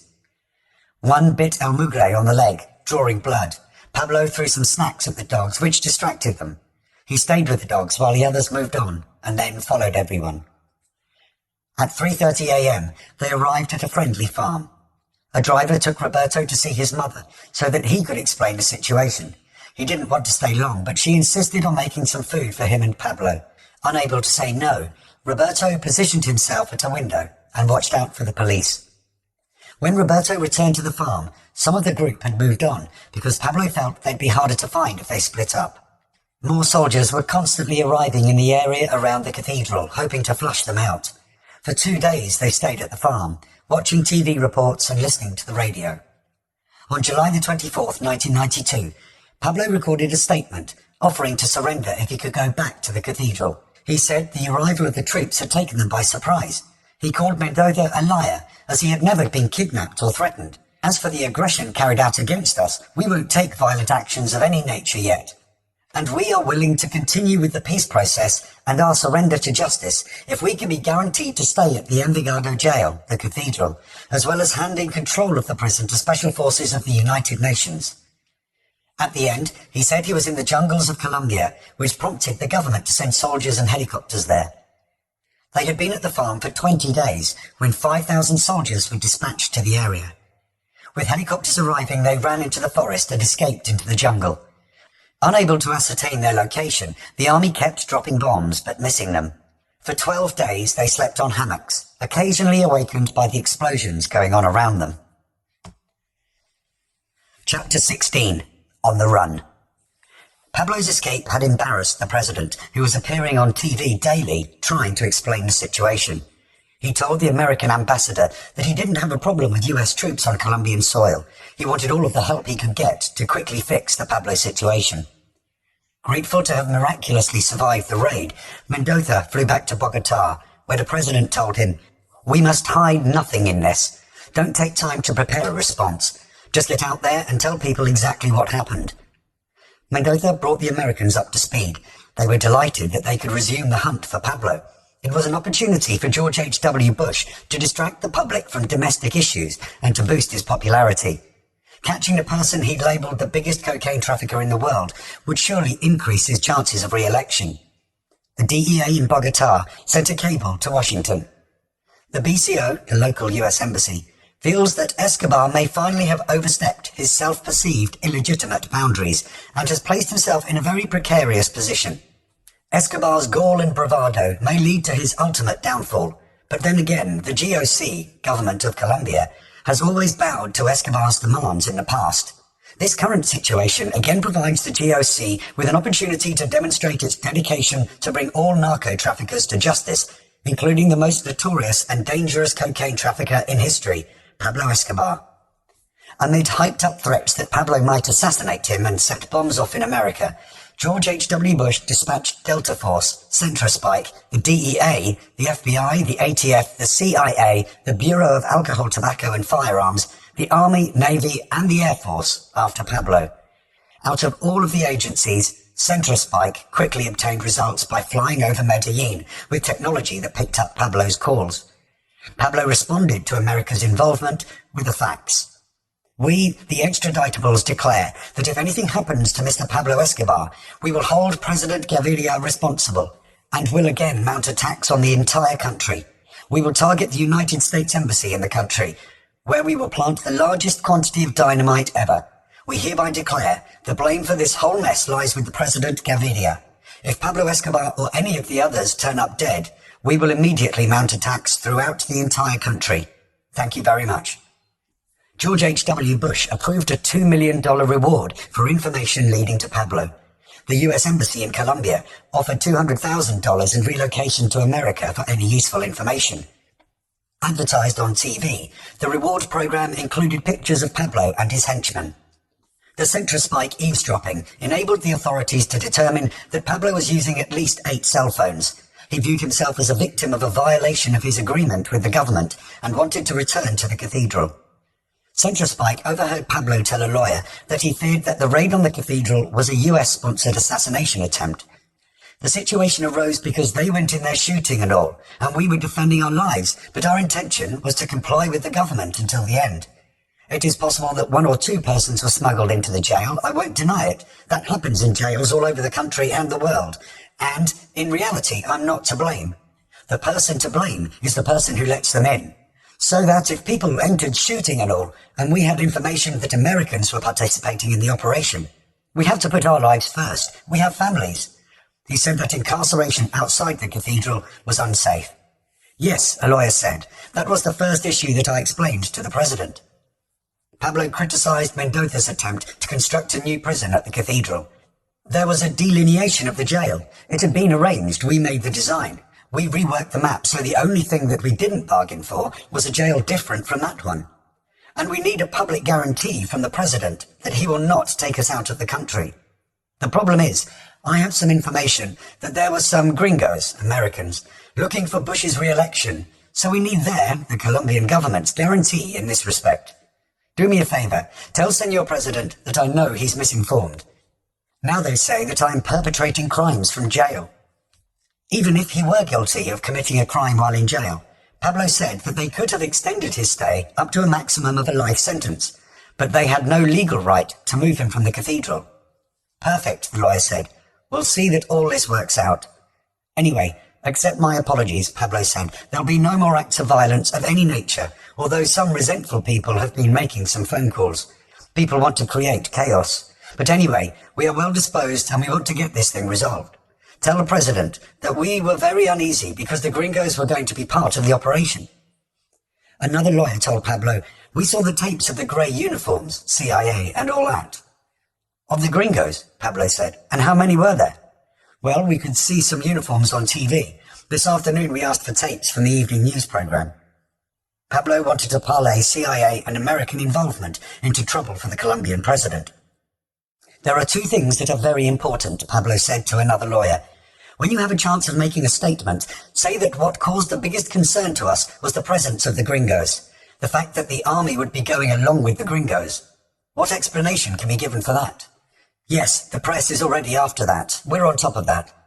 Okay, and another thing. The president has to say it officially and make an official commitment. Everything is a contract. Now it's going to be a contract signed by the minister who makes the commitment that if tomorrow or the day after tomorrow I kill the warden and get 30 more years, they don't transfer me from here. This is a commitment. The Colombian police converted the cathedral into their headquarters, with the commander based in Pablo's room. Delta Force members used Pablo's observation tower at the prison. They were fed map coordinates from CentraSpike when Pablo got on a phone. They started to home in on a neighborhood called the Three Corners. The next time Pablo made a call, his location was located and photographed. Upon receiving the information from Delta Force, the Colombian commander dismissed it. The Americans contacted the president and suggested he send a small covert unit. Instead, he ordered a full assault by search block special forces.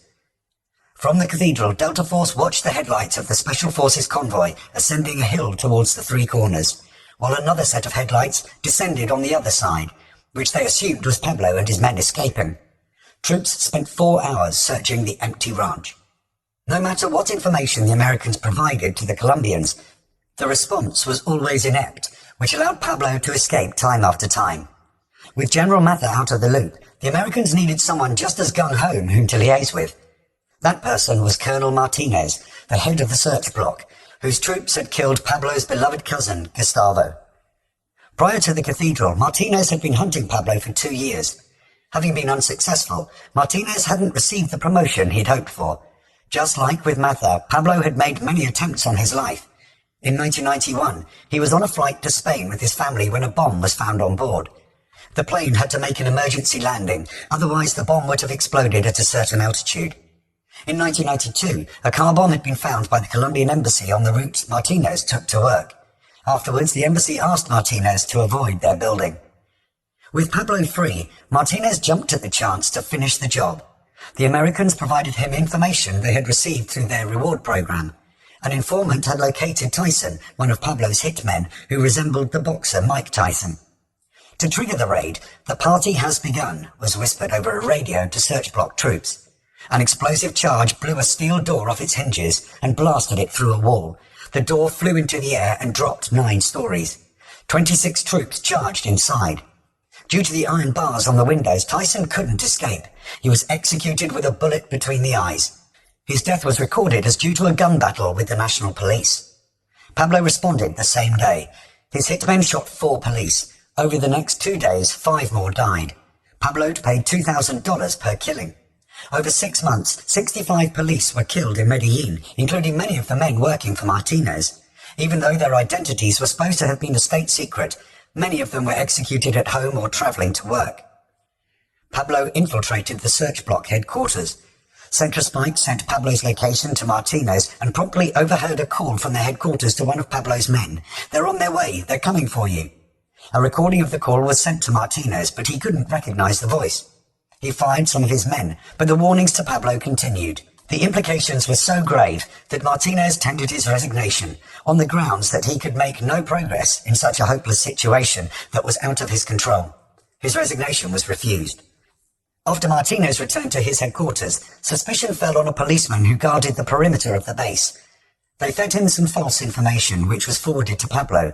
The policeman confessed to accepting money to kill Martinez. He'd been practicing with a gun with a silencer. Martinez and Pablo probed each other like chess players. Trying to shut down Pablo's ability to communicate and run his organization, Martinez oversaw a blackout of cell phone use in Medellin. Pablo switched to radio and couriers, knowing that Martinez was listening to his calls. Pablo displayed a remarkable ability to use code words and numbers with his underlings. Nothing fazed Pablo. Every time Martinez tried something new, Pablo shifted his strategy with the indifference of a grand master. With so many agencies after him, including foreign mercenaries wanting the reward offered by the Americans, Pablo was slowly getting backed into a corner.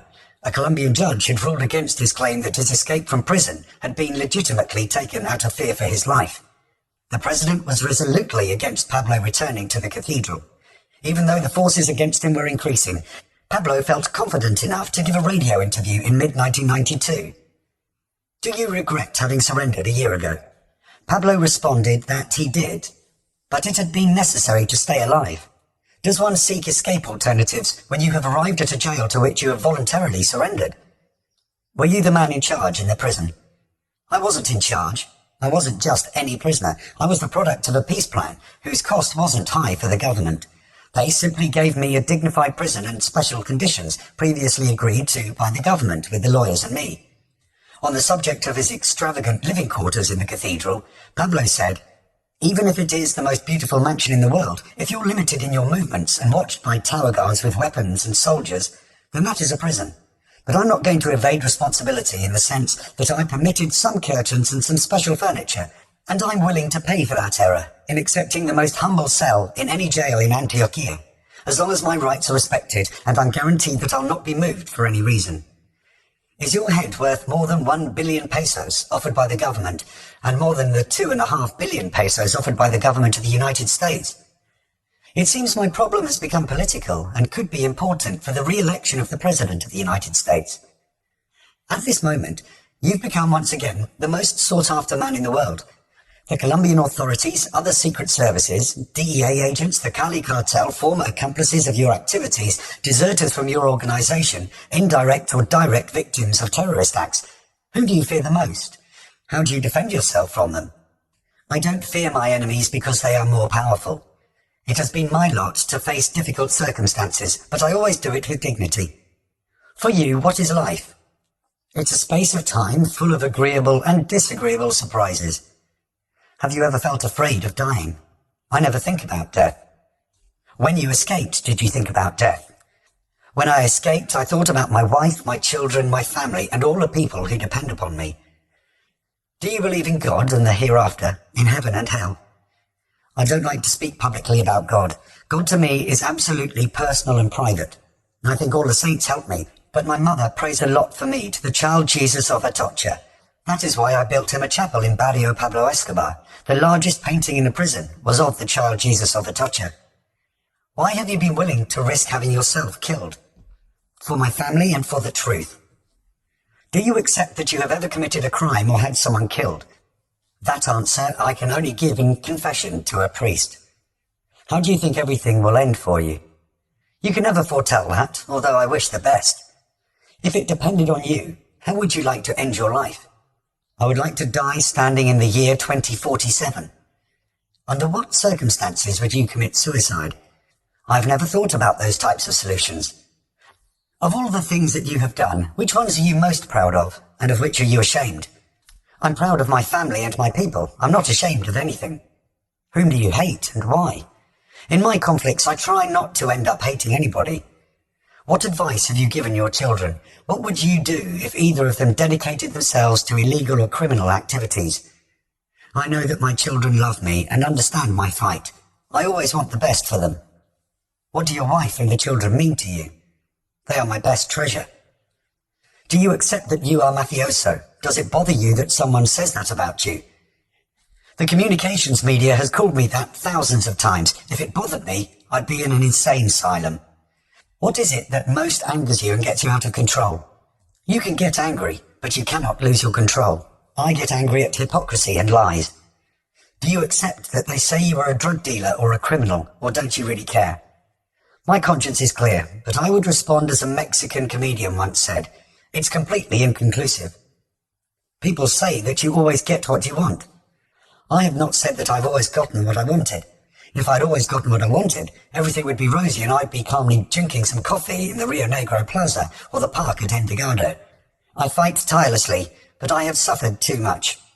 What is the key to your immense power? I don't have any special powers. The only thing that gives me strength to keep on fighting is the energy of the people who love and support me. Corruption.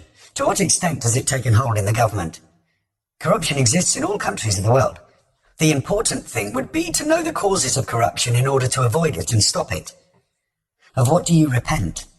All human beings make mistakes, but I don't repent of anything because I take everything as an experience and channel it into something positive. If you were born again, what would you do? What would you repeat and what would you dedicate yourself to? I would not do those things that I thought would turn out right, but which came out wrong.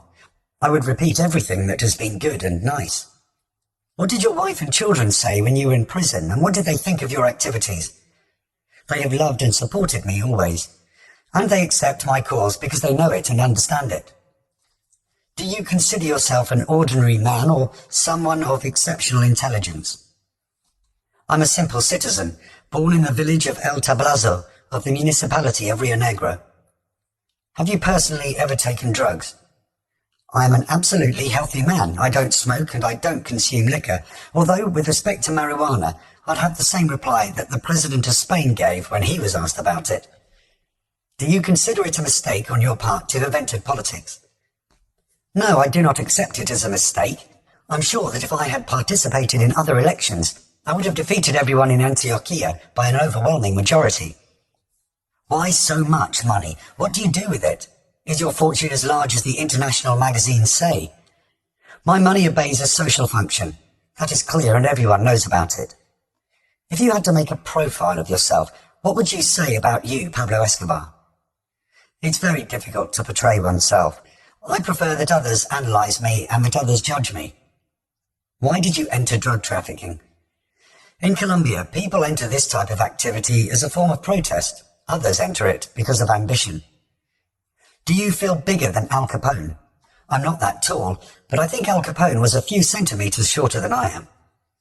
Do you consider yourself to be the most powerful man in Colombia, the richest, one of the most powerful? Neither one nor the other. Did you feel complimented when the magazine Semana presented you as Robin Hood? It was interesting and it gave me peace of mind. By temperament, are you violent and proud? Those who know me know that I have a good sense of humour and I always have a smile on my face, even in very difficult moments, and I'll say something else. I always sing in the shower.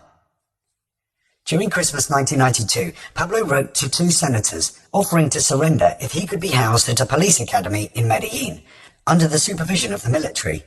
He wanted the search block to be disbanded and claimed that Martinez was torturing people to get information. He said he was going to respond to the war in kind with kidnapping and bombings. What would the government do if a 10,000-kilogram bomb were placed at the Colombian Prosecutor General's office? Chapter 17. People persecuted by Pablo Escobar. Unable to catch Pablo, the Americans stepped things up with a 2-pronged strategy. As Pablo had targeted the family members of his enemies, the CIA proposed doing the same to him. Escobar does seem to have genuine paternal feelings for his children, and the young daughter Manuela is described as his favorite. His parents were once kidnapped by a rival group, and Escobar apparently spared no effort or expense rescuing them. Whether his concern for his parents or his children would overcome his stringent security consciousness is not clear. The other prong was to employ a method that the CIA had used for decades in South America, arming and training death squads.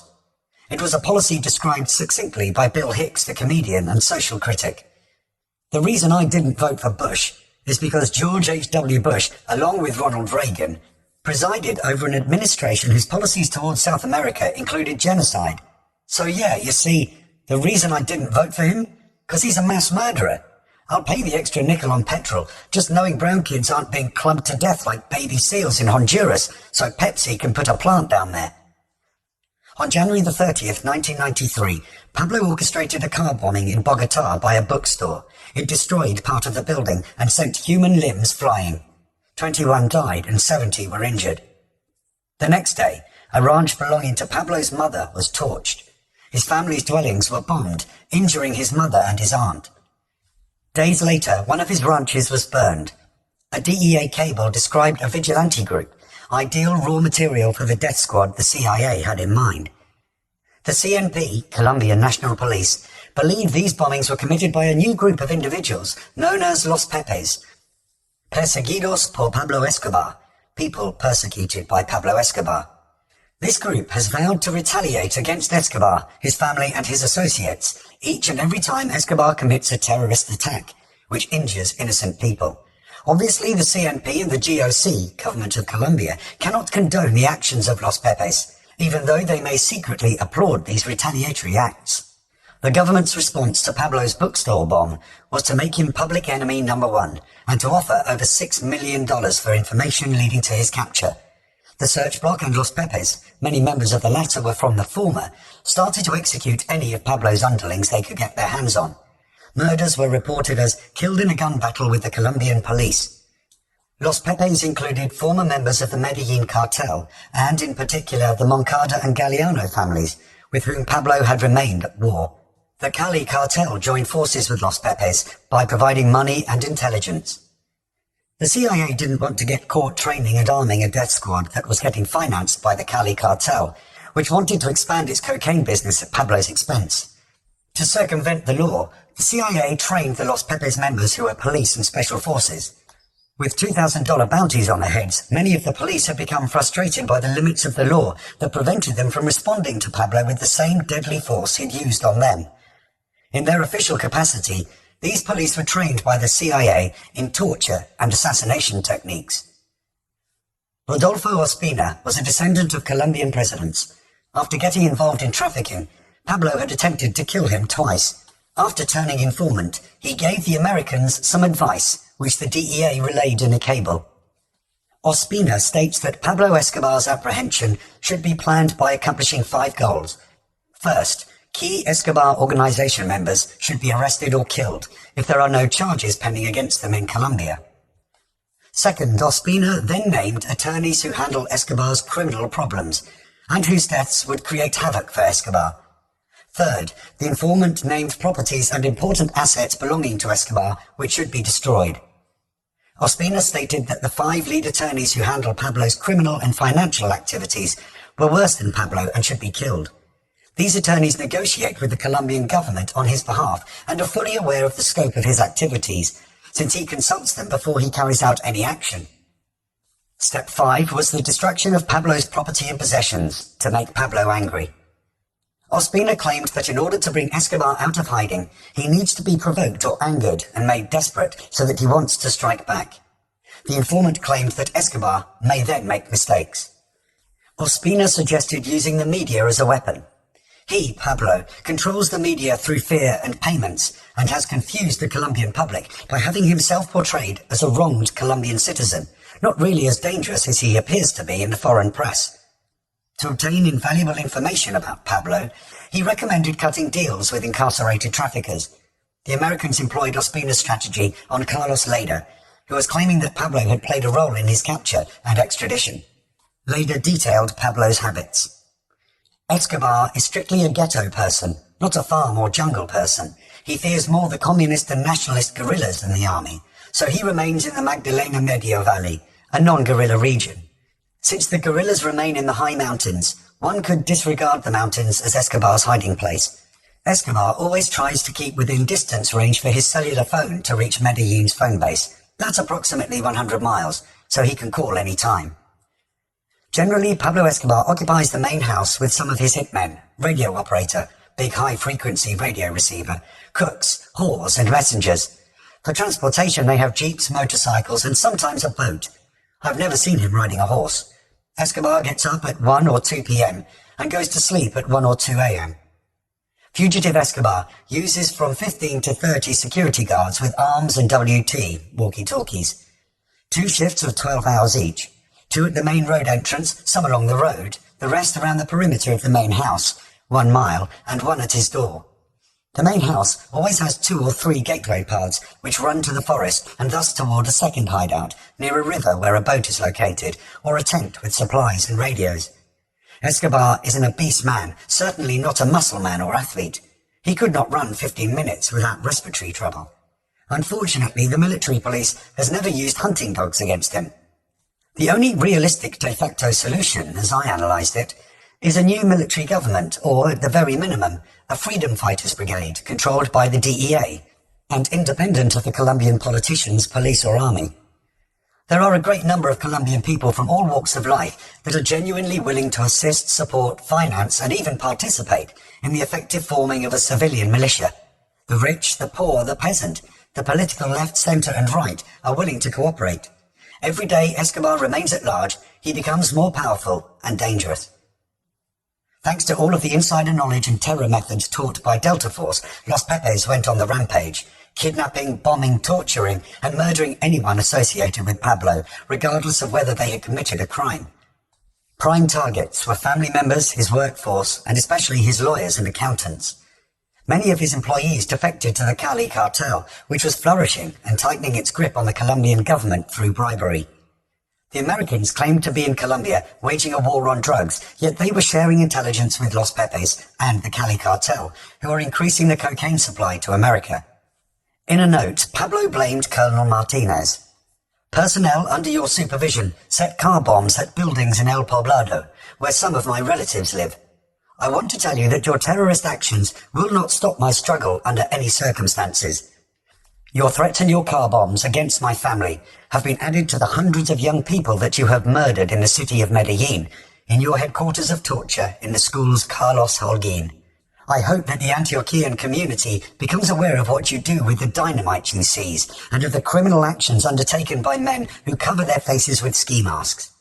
Knowing that you are part of the government, I wish to warn you that if another incident of this nature occurs, I will retaliate against relatives of government officials who tolerate and do not punish your crimes. Don't forget that you too have a family. The warning from Pablo didn't deter Los Pepes, who were just getting started on annihilating his personnel. Using Medellin cartel organizational charts provided by the CIA and Centrospike, Los Pepes knew exactly who to target to maximize the damage. They offered rewards for information and caused a stir in the media by announcing what they were going to do to Pablo's associates. In February 1993, a manager low down in the cartel hierarchy was found dead with a sign attached to his neck. For working for the narco-terrorist and baby killer Pablo Escobar, for Colombia, Los Pepes. They started to kill up to 6 of Pablo's employees and associates a day, including a director of the National Police of Colombia who was on Pablo's payroll. They shot the man in charge of financing operations multiple times in the head. Pablo's warehouse, stocked with antique cars worth $4 million, was torched. On February the 28th, 1993, the search block killed a brother-in-law of Pablo. Rattled by Los Pepes, Pablo desperately wanted to get his family out of the country. Knowing that his family was his weakness, the US authorities intervened to prevent them from leaving. Los Pepes killed the brother of a man who dealt real estate for Pablo. They bombed properties belonging to Pablo's bankers and lawyers. On March the 4th, 1993, the corpse of one of Pablo's lead lawyers was discovered with a note from Los Pepes, threatening the rest of his lawyers, 2 of whom were swiftly killed. They killed Roberto Escobar's lawyer as he exited the prison he'd been visiting. They tortured and killed one of Pablo's lawyers and his 18-year-old son. Kidnapped by 15 men with machine guns, the father and son were found in the trunk of a car, shot in the head, their hands taped together, with a note from Los Pepes. Through their profession, they initiated abductions for Pablo Escobar. What do you think of the exchange for the bombs in Bogotá, Pablo? The rest of Pablo's lawyers resigned. One thought he could outsmart Los Pepes by continuing to work undercover. In Medellin, he was strolling with his brother when Los Pepes shot him 25 times. One lawyer fled the country. Pablo responded with bombs, but he was losing his ability to retaliate as the violence spiraled out of control and eroded his organization. No one dared to stand up to Los Pepes, including the authorities, who made up so many of their membership. On April the 29th, 1993, Pablo wrote a letter to the Attorney General. Los Pepes have their headquarters and their torture chambers in Fidel Castaño's house, located on El Poblado Avenue near the country club. There they tortured trade unionists and lawyers. No one has searched the house or confiscated their assets. The government offers rewards for the leaders of the Medellin cartel and for the leaders of the guerrillas, but doesn't offer rewards for the leaders of the paramilitary, nor for those of the Cali cartel, authors of various car bombs in the city of Medellin. The state security organizations have 0 victories in the matter of the assassinations of the lawyers, 0 victories in the El Poblado car bombs, 0 victories in the investigation into the deaths of the trade unionists, and 0 victories in the investigations into the massacres in which thousands of young Antiochians have died. I remain disposed to turn myself in if given written and public guarantees. Pablo had referred to Fidel Castaño's house because the Castaño brothers, including Carlos and Vicente, were key players in Los Pepes. After their father had been kidnapped by guerrillas, the brothers had formed their own army, which had thousands of troops, with a reputation for extreme violence. Carlos believed that Pablo wanted him dead because his army was taking over cocaine labs in the jungle. DEA cables documented Fidel Castaño's role in the hunt for Pablo. As a result of a disagreement with Escobar, Castaño contacted the search block and offered his help in attempting to locate Escobar. Castaño advised that his disagreement with Escobar stemmed from his, Castaño, telling Escobar that he, Castaño, was not in agreement with his, Escobar, terrorist campaign, i.e. bombs, police killings. Castaño was also concerned that Escobar could have him, Castaño, killed at any time, as had been the case with the Galeano Moncada brothers. Fidel Castaño had made telephonic contact with the incarcerated Ochoa clan, Jorge, Fabio, and Juan David. Castaño asked the Ochoas to leave Escobar and join sides with them. Castaño explained that Escobar would have them killed, just like the Moncadas and Galeanos. The Ochoas stated that they had recently given Escobar $500,000, however they were thinking of abandoning him. Castaño told the search block that the Ochoas would never abandon Escobar for reasons of fear, and that they always lied in order to stay neutral with everybody. Due to the uproar, the Colombian government pretended to clamp down on Los Pepes. In response, Los Pepes announced that they had disbanded, but the killings didn't stop. On July the 14th, 1993, Los Pepes castrated Roberto Escobar's prize stallion and executed its rider and trainer. Chapter 18. Demise. Colonel, I'm going to kill you. I'm going to kill all of your family up to the 3rd generation. Then I will dig up your grandparents and shoot them and bury them again, Pablo notified Martinez. 3 police bodyguards were on the way to pick up one of the colonel's sons from school when hitmen assassinated them. Despite the threat to his family and the stress they were all under, Martinez refused to back down. One of his sons, Hugo, was a member of the special unit of the Colombian police which had been experimenting with new technology to locate Pablo. Martinez didn't want Hugo working on the case in Medellin, where members of the police were constantly murdered due to the $2,000 per hit offered by Pablo. But Hugo insisted that he wanted to help stamp out the threat to their family by tracking Pablo down with a device provided by the CIA. Hugo's team went out in vans, parked on hills with their antennae raised. The vans could triangulate a location. Once a signal had been received, Hugo would race off in an undercover vehicle with a monitor that made a noise as it picked up the signal's strength. As the technology was new, the team was having a hard time getting used to it. Hugo ended up chasing signals that led nowhere.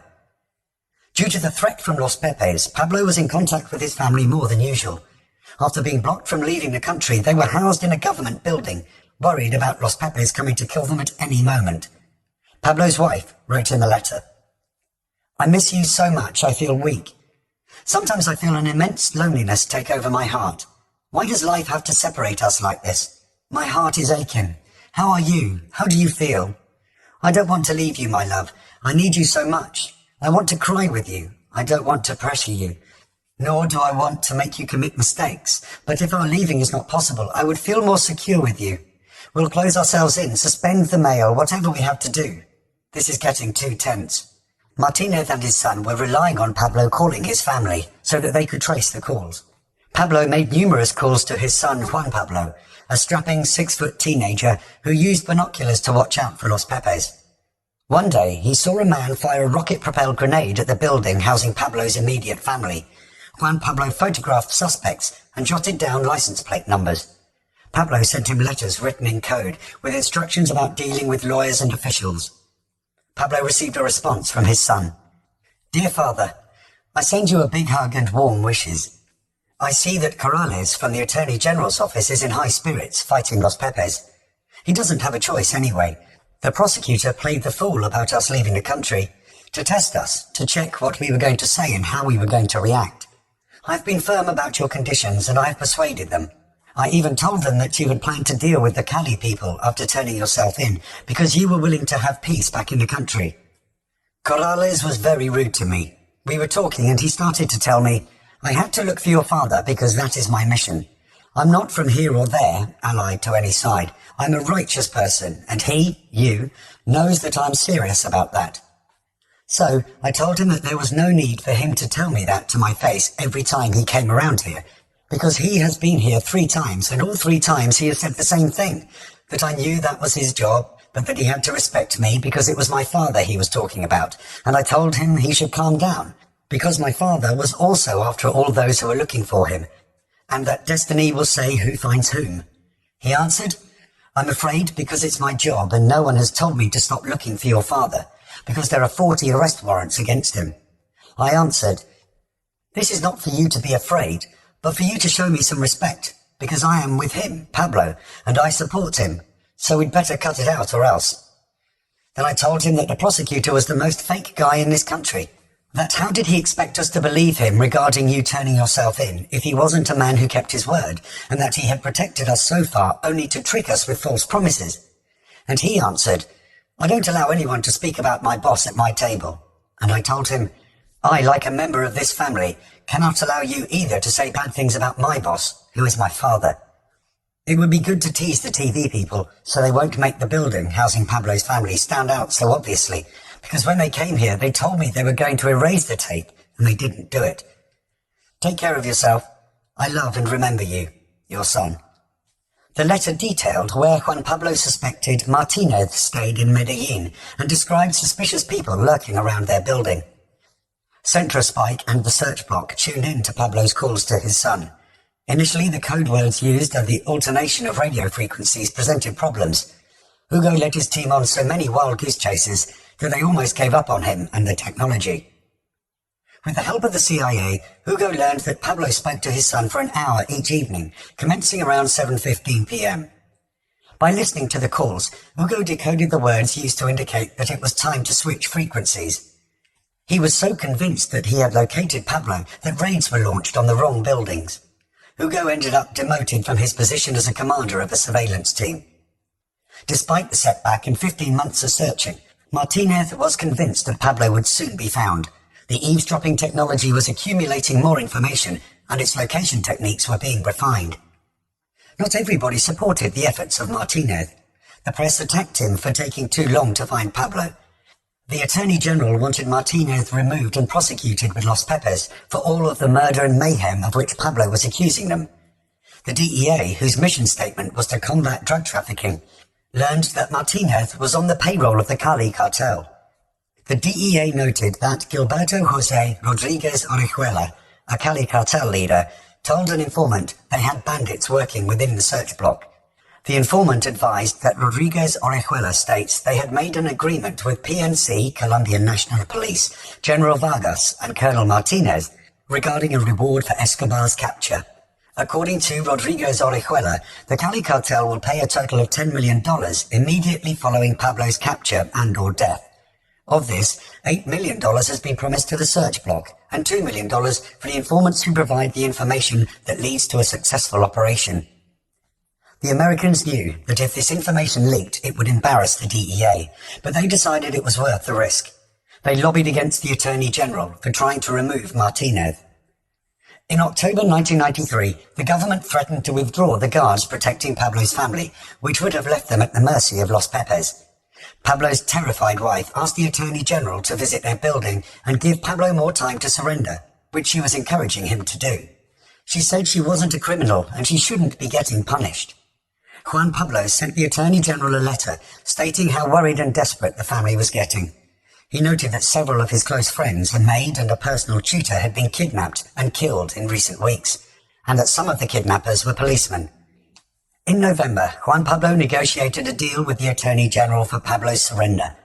The conditions were that Roberto Escobar would be moved out of lockdown and into a part of the Itagüí prison, housing the Ochoa brothers and other Medellin traffickers. Upon surrendering, Pablo wanted to be housed with Roberto and to be allowed 21 family visits each year. The final requirement was for his wife and children to be flown out of the country. The Attorney General promised to help them move to a safe country, but only after Pablo had surrendered. In the end, Pablo gave his word that he would surrender as soon as his family was flown overseas. Accepting Pablo's word, the Attorney General started to make arrangements for Pablo's family to leave the country. The Americans were desperate to prevent Pablo from surrendering. Pablo tried to distract the Americans by starting a rumor that he was in Haiti, while arranging for his family to fly to either London or Frankfurt. The authorities asked the Spanish, British and German ambassadors to refuse Pablo's family entry into their countries. After his family was airborne for Germany, Pablo found out that they were going to be denied access. Infuriated, he made a call. "This is Pablo Escobar. I need to talk to the president." "Okay, hold on. Let me locate him," an operator said, and contacted the national police. A policeman got on the phone. "We can't get in touch with the president right now. Please call back at another time." He hung up. Pablo called again. "This is Pablo Escobar. It is necessary that I talk to the president. My family is flying to Germany at this time. I need to talk to him right now." "We get a lot of crank calls here. We need to somehow verify that it is really you. It's going to take me a few minutes to track down the president, so please wait a few more minutes and then call back." The president refused to speak to Pablo. The police set up a trap to trace the call. After the phone rang, a policeman told Pablo, "I'm sorry, Mr. Escobar. We have been unable to locate the president." Pablo threatened to bomb the presidential palace and the German embassy if his family couldn't stay in Germany. Pablo's family was flown back to Colombia and dropped off at a hotel in Bogotá without any police protection. On the phone, Pablo told them to wait there, to lobby the authorities to go to another country and to contact the United Nations. With Pablo's family vulnerable in a hotel, Los Pepes announced that their cessation of operations, which had been initiated at the government's request, was over, and they were resuming hostilities with Pablo. Fearing a bombing, the other guests checked out of the hotel housing Pablo's family. Walking around the hotel, Pablo's daughter Manuela sang about Los Pepes coming to kill her and her family. On November the 30th, 1993, Pablo sent a letter to the suspected leaders of Los Pepes, including Colonel Martinez, the leaders of the Cali cartel, the Castaño brothers, and members of the search bloc. "I have been raided 10,000 times. You haven't been at all. Everything is confiscated from me. Nothing is taken away from you. The government will never offer a warrant for you. The government will never apply faceless justice to criminal and terrorist policemen." Now they had Pablo worried about his family's safety. The authorities relied on him calling the hotel housing his family. Hugo Martinez came back early from a vacation to resume the hunt. In a dangerous neighborhood, Hugo's van was spotted. A child on roller skates approached the van and gave Hugo a note. "We know what you're doing. We know you're looking for Pablo. Either you leave or we're going to kill you." Even though Pablo was speaking while in a moving taxi, Central Spike traced his calls to Los Olivos, a neighborhood in Medellin near the football stadium, consisting mostly of two-story homes. The search block set up surveillance in Los Olivos. In a car, Hugo listened for Pablo's voice. For days, he ate and slept in the vehicle. Roberto received a note from someone on the payroll that warned Pablo to stop talking on the phone, or else he would be caught. Roberto immediately sent a note to Pablo about his phone being triangulated. He urged him to stop using it. Other sources warned that if Pablo surrendered, he would be killed. Aware that the end was near, Pablo left the recording for his daughter, telling her to be a good girl and that he would protect her from heaven. He bought his brother a copy of the Guinness Book of Sports Records, wrote a personal note to Roberto, who he described as his soul brother, and put it in the book. Pablo spent his 44th birthday, December 1st, 1993, at building number 45D-94 on Street 79A, a two-story house that he owned. He had one bodyguard, Limon. His cousin, Luzmila, was his cook. When Pablo wanted to make phone calls, Limon drove him around in a yellow taxi, which had given Pablo a false sense of security. Birthday congratulations kept Pablo on the phone longer than usual with his family. He celebrated with restaurant food and champagne. Hugo picked up a signal on December 1st. He sped to the location, which brought him to a roundabout with nobody there. Convinced that he'd just missed Pablo, he was disappointed. The next day he returned to his apartment to rest. To throw his pursuers off his trail, Pablo had decided to hide in the jungle. He wanted to say goodbye to his mother first, so he risked going to her apartment in the early morning. He told her that it was the last time he would see her in Medellin.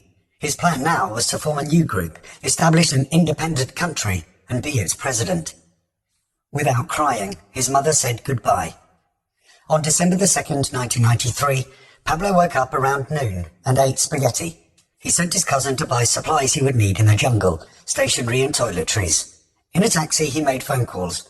On the phone, he got out of the taxi and returned to the apartment, making the mistake of speaking for longer than 5 minutes.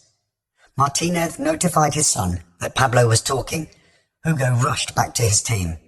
At 1 p.m., pretending to be a radio journalist, Pablo called his family. His wife, Maria Victoria, was crying.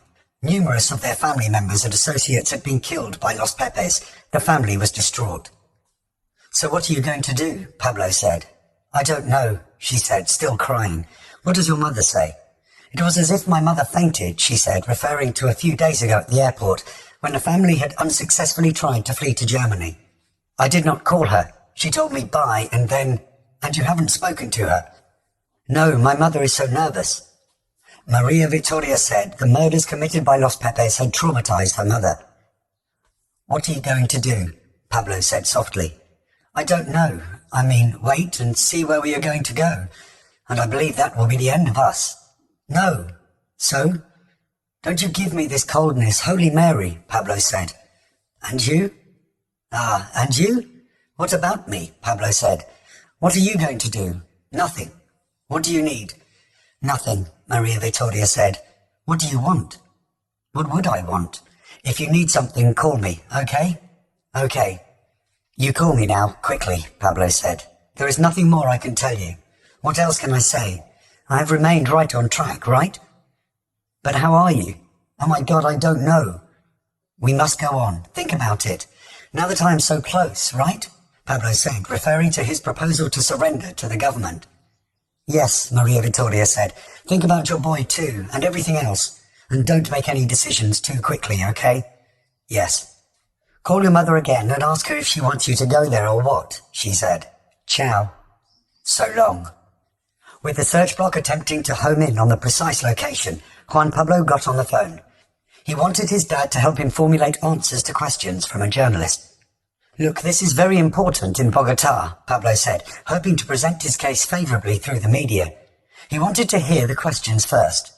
"This is also publicity, explaining the reasons and other matters to them. Do you understand?" "Well done and well organized." "Yes, yes." Juan Pablo began with the first question. "Whatever the country, refuge is conditioned on the immediate surrender of your father.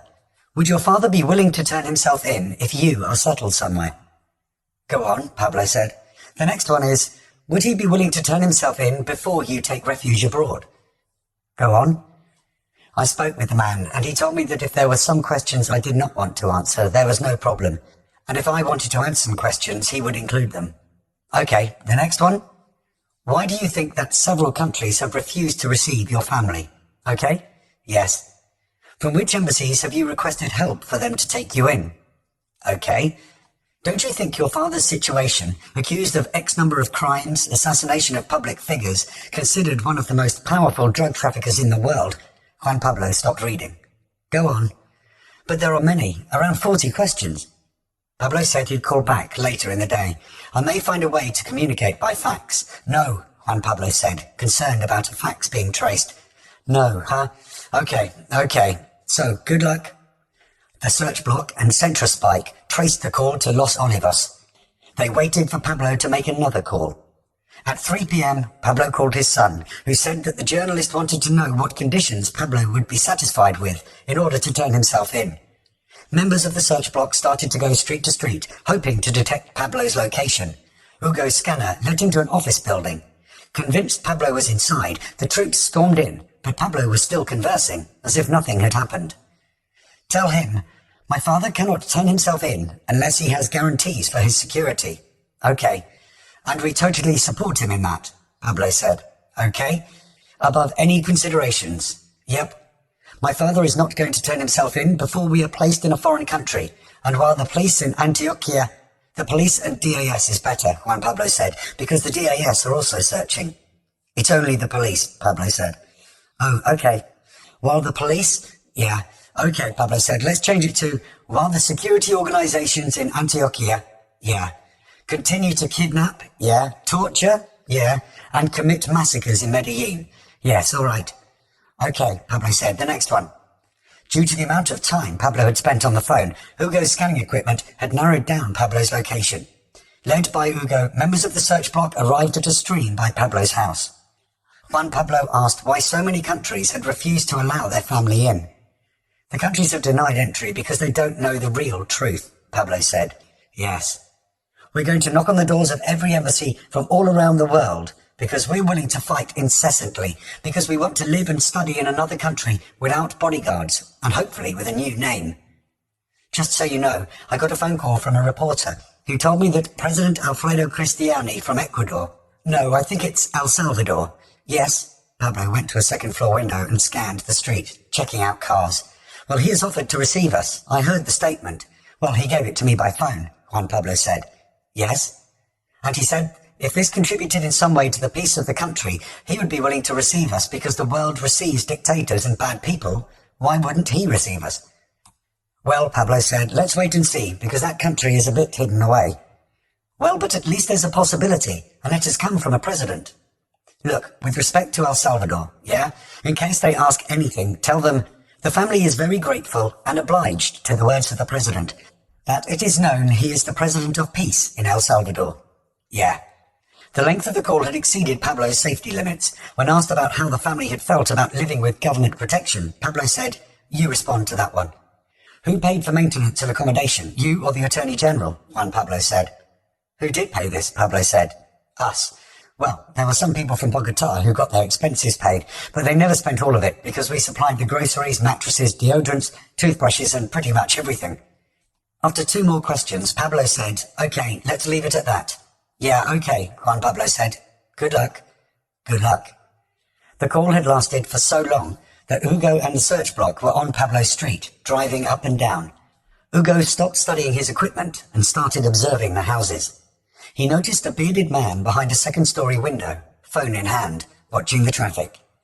After a few seconds, the man disappeared into the house. Hugo leant out of the window. This is the house, he yelled at the vehicle behind him. Suspecting that Pablo had noticed his white van, Hugo told the driver to keep going. He radioed his father. I've got him located. He's in this house. Assuming that Pablo's hitmen were on their way, Hugo wanted to leave. Stay exactly where you are, Colonel Martinez yelled. Station yourself in front and back of the house. Don't let him come out. While all units of the search block sped to the house, Hugo parked in a back alley and got his gun ready. There have been many accounts of what happened next. A sledgehammer knocked down the front door. 6 search block members stormed inside, shooting at an empty garage with a taxi. Charging up the stairs, one member of the team fell as if shot, startling the rest, but he had only slipped. The authorities reported that Limon had escaped through a window onto an orange tile roof. As he fled, search block members behind the house sprayed gunfire. Shot multiple times, he careened off the roof onto the grass. Pablo tossed his sandals and leapt down to the roof. Not wanting to end up like Limon, he stayed against a wall, which blocked clear shots at him, even though marksmen were all over the place. Aiming to escape down a back street, Pablo hastened along the wall. Shots erupted. The gunfire was so intense from all sides of the house that it tore up the bricks and the roof, and some members of the search block thought they were under attack by Pablo's bodyguards and radioed for help. Pablo fell. The shooting stopped. It's Pablo! It's Pablo! Troops approached the blood-soaked corpse and flipped it over. Viva Colombia! We've just killed Pablo Escobar! We won! We won! In the book Escobar, Roberto described the police barging in downstairs and Pablo sending Limon to investigate. Shot multiple times, Limon died while Pablo made it to the roof, looked around and saw he was surrounded. Having pledged never to be captured or killed, he shot himself in the head to deprive the government of being able to claim that they had killed him. Pablo was shot 3 times, in his back, leg and above his right ear. Roberto believes the wound above the ear was the suicide shot. Troops shaved a Hitler moustache onto Pablo's face and posed for pictures with him. Shortly after Pablo's death, his mother and 2 sisters arrived. At first, they thought that only Limon was dead. Pablo's mother later described what happened when she found Pablo's corpse. I felt something I have never felt in my life. It was terrible. Since then, my soul has been destroyed because there will never be anyone like Pablo again. While the upper classes celebrated, the news devastated the poor. At the funeral, over 5,000 rushed to touch the coffin. Pablo's wife had to be evacuated. Along the streets, 10,000 joined the procession. For the first year, his grave had an armed guard. Pablo's death had no impact on the cocaine flowing into America. Conclusion. Pablo's story exemplifies the contradictions, absurdities, corruption and deaths caused by the war on drugs. Just like Al Capone's empire was a result of alcohol prohibition, Pablo's was a creation of US drug laws that made a byproduct of the coca plant insanely valuable. The billions Pablo made attracted predators such as the Cali cartel and George H.W. Bush, none of whom hunted him down for the good of humanity. After his death, cocaine entered America through the traditional routes detailed in Chapter 12. Governments working with criminal organizations, some on friendly terms with the CIA, exported tons of it, including the Cali cartel in cooperation with senior members of the Colombian government.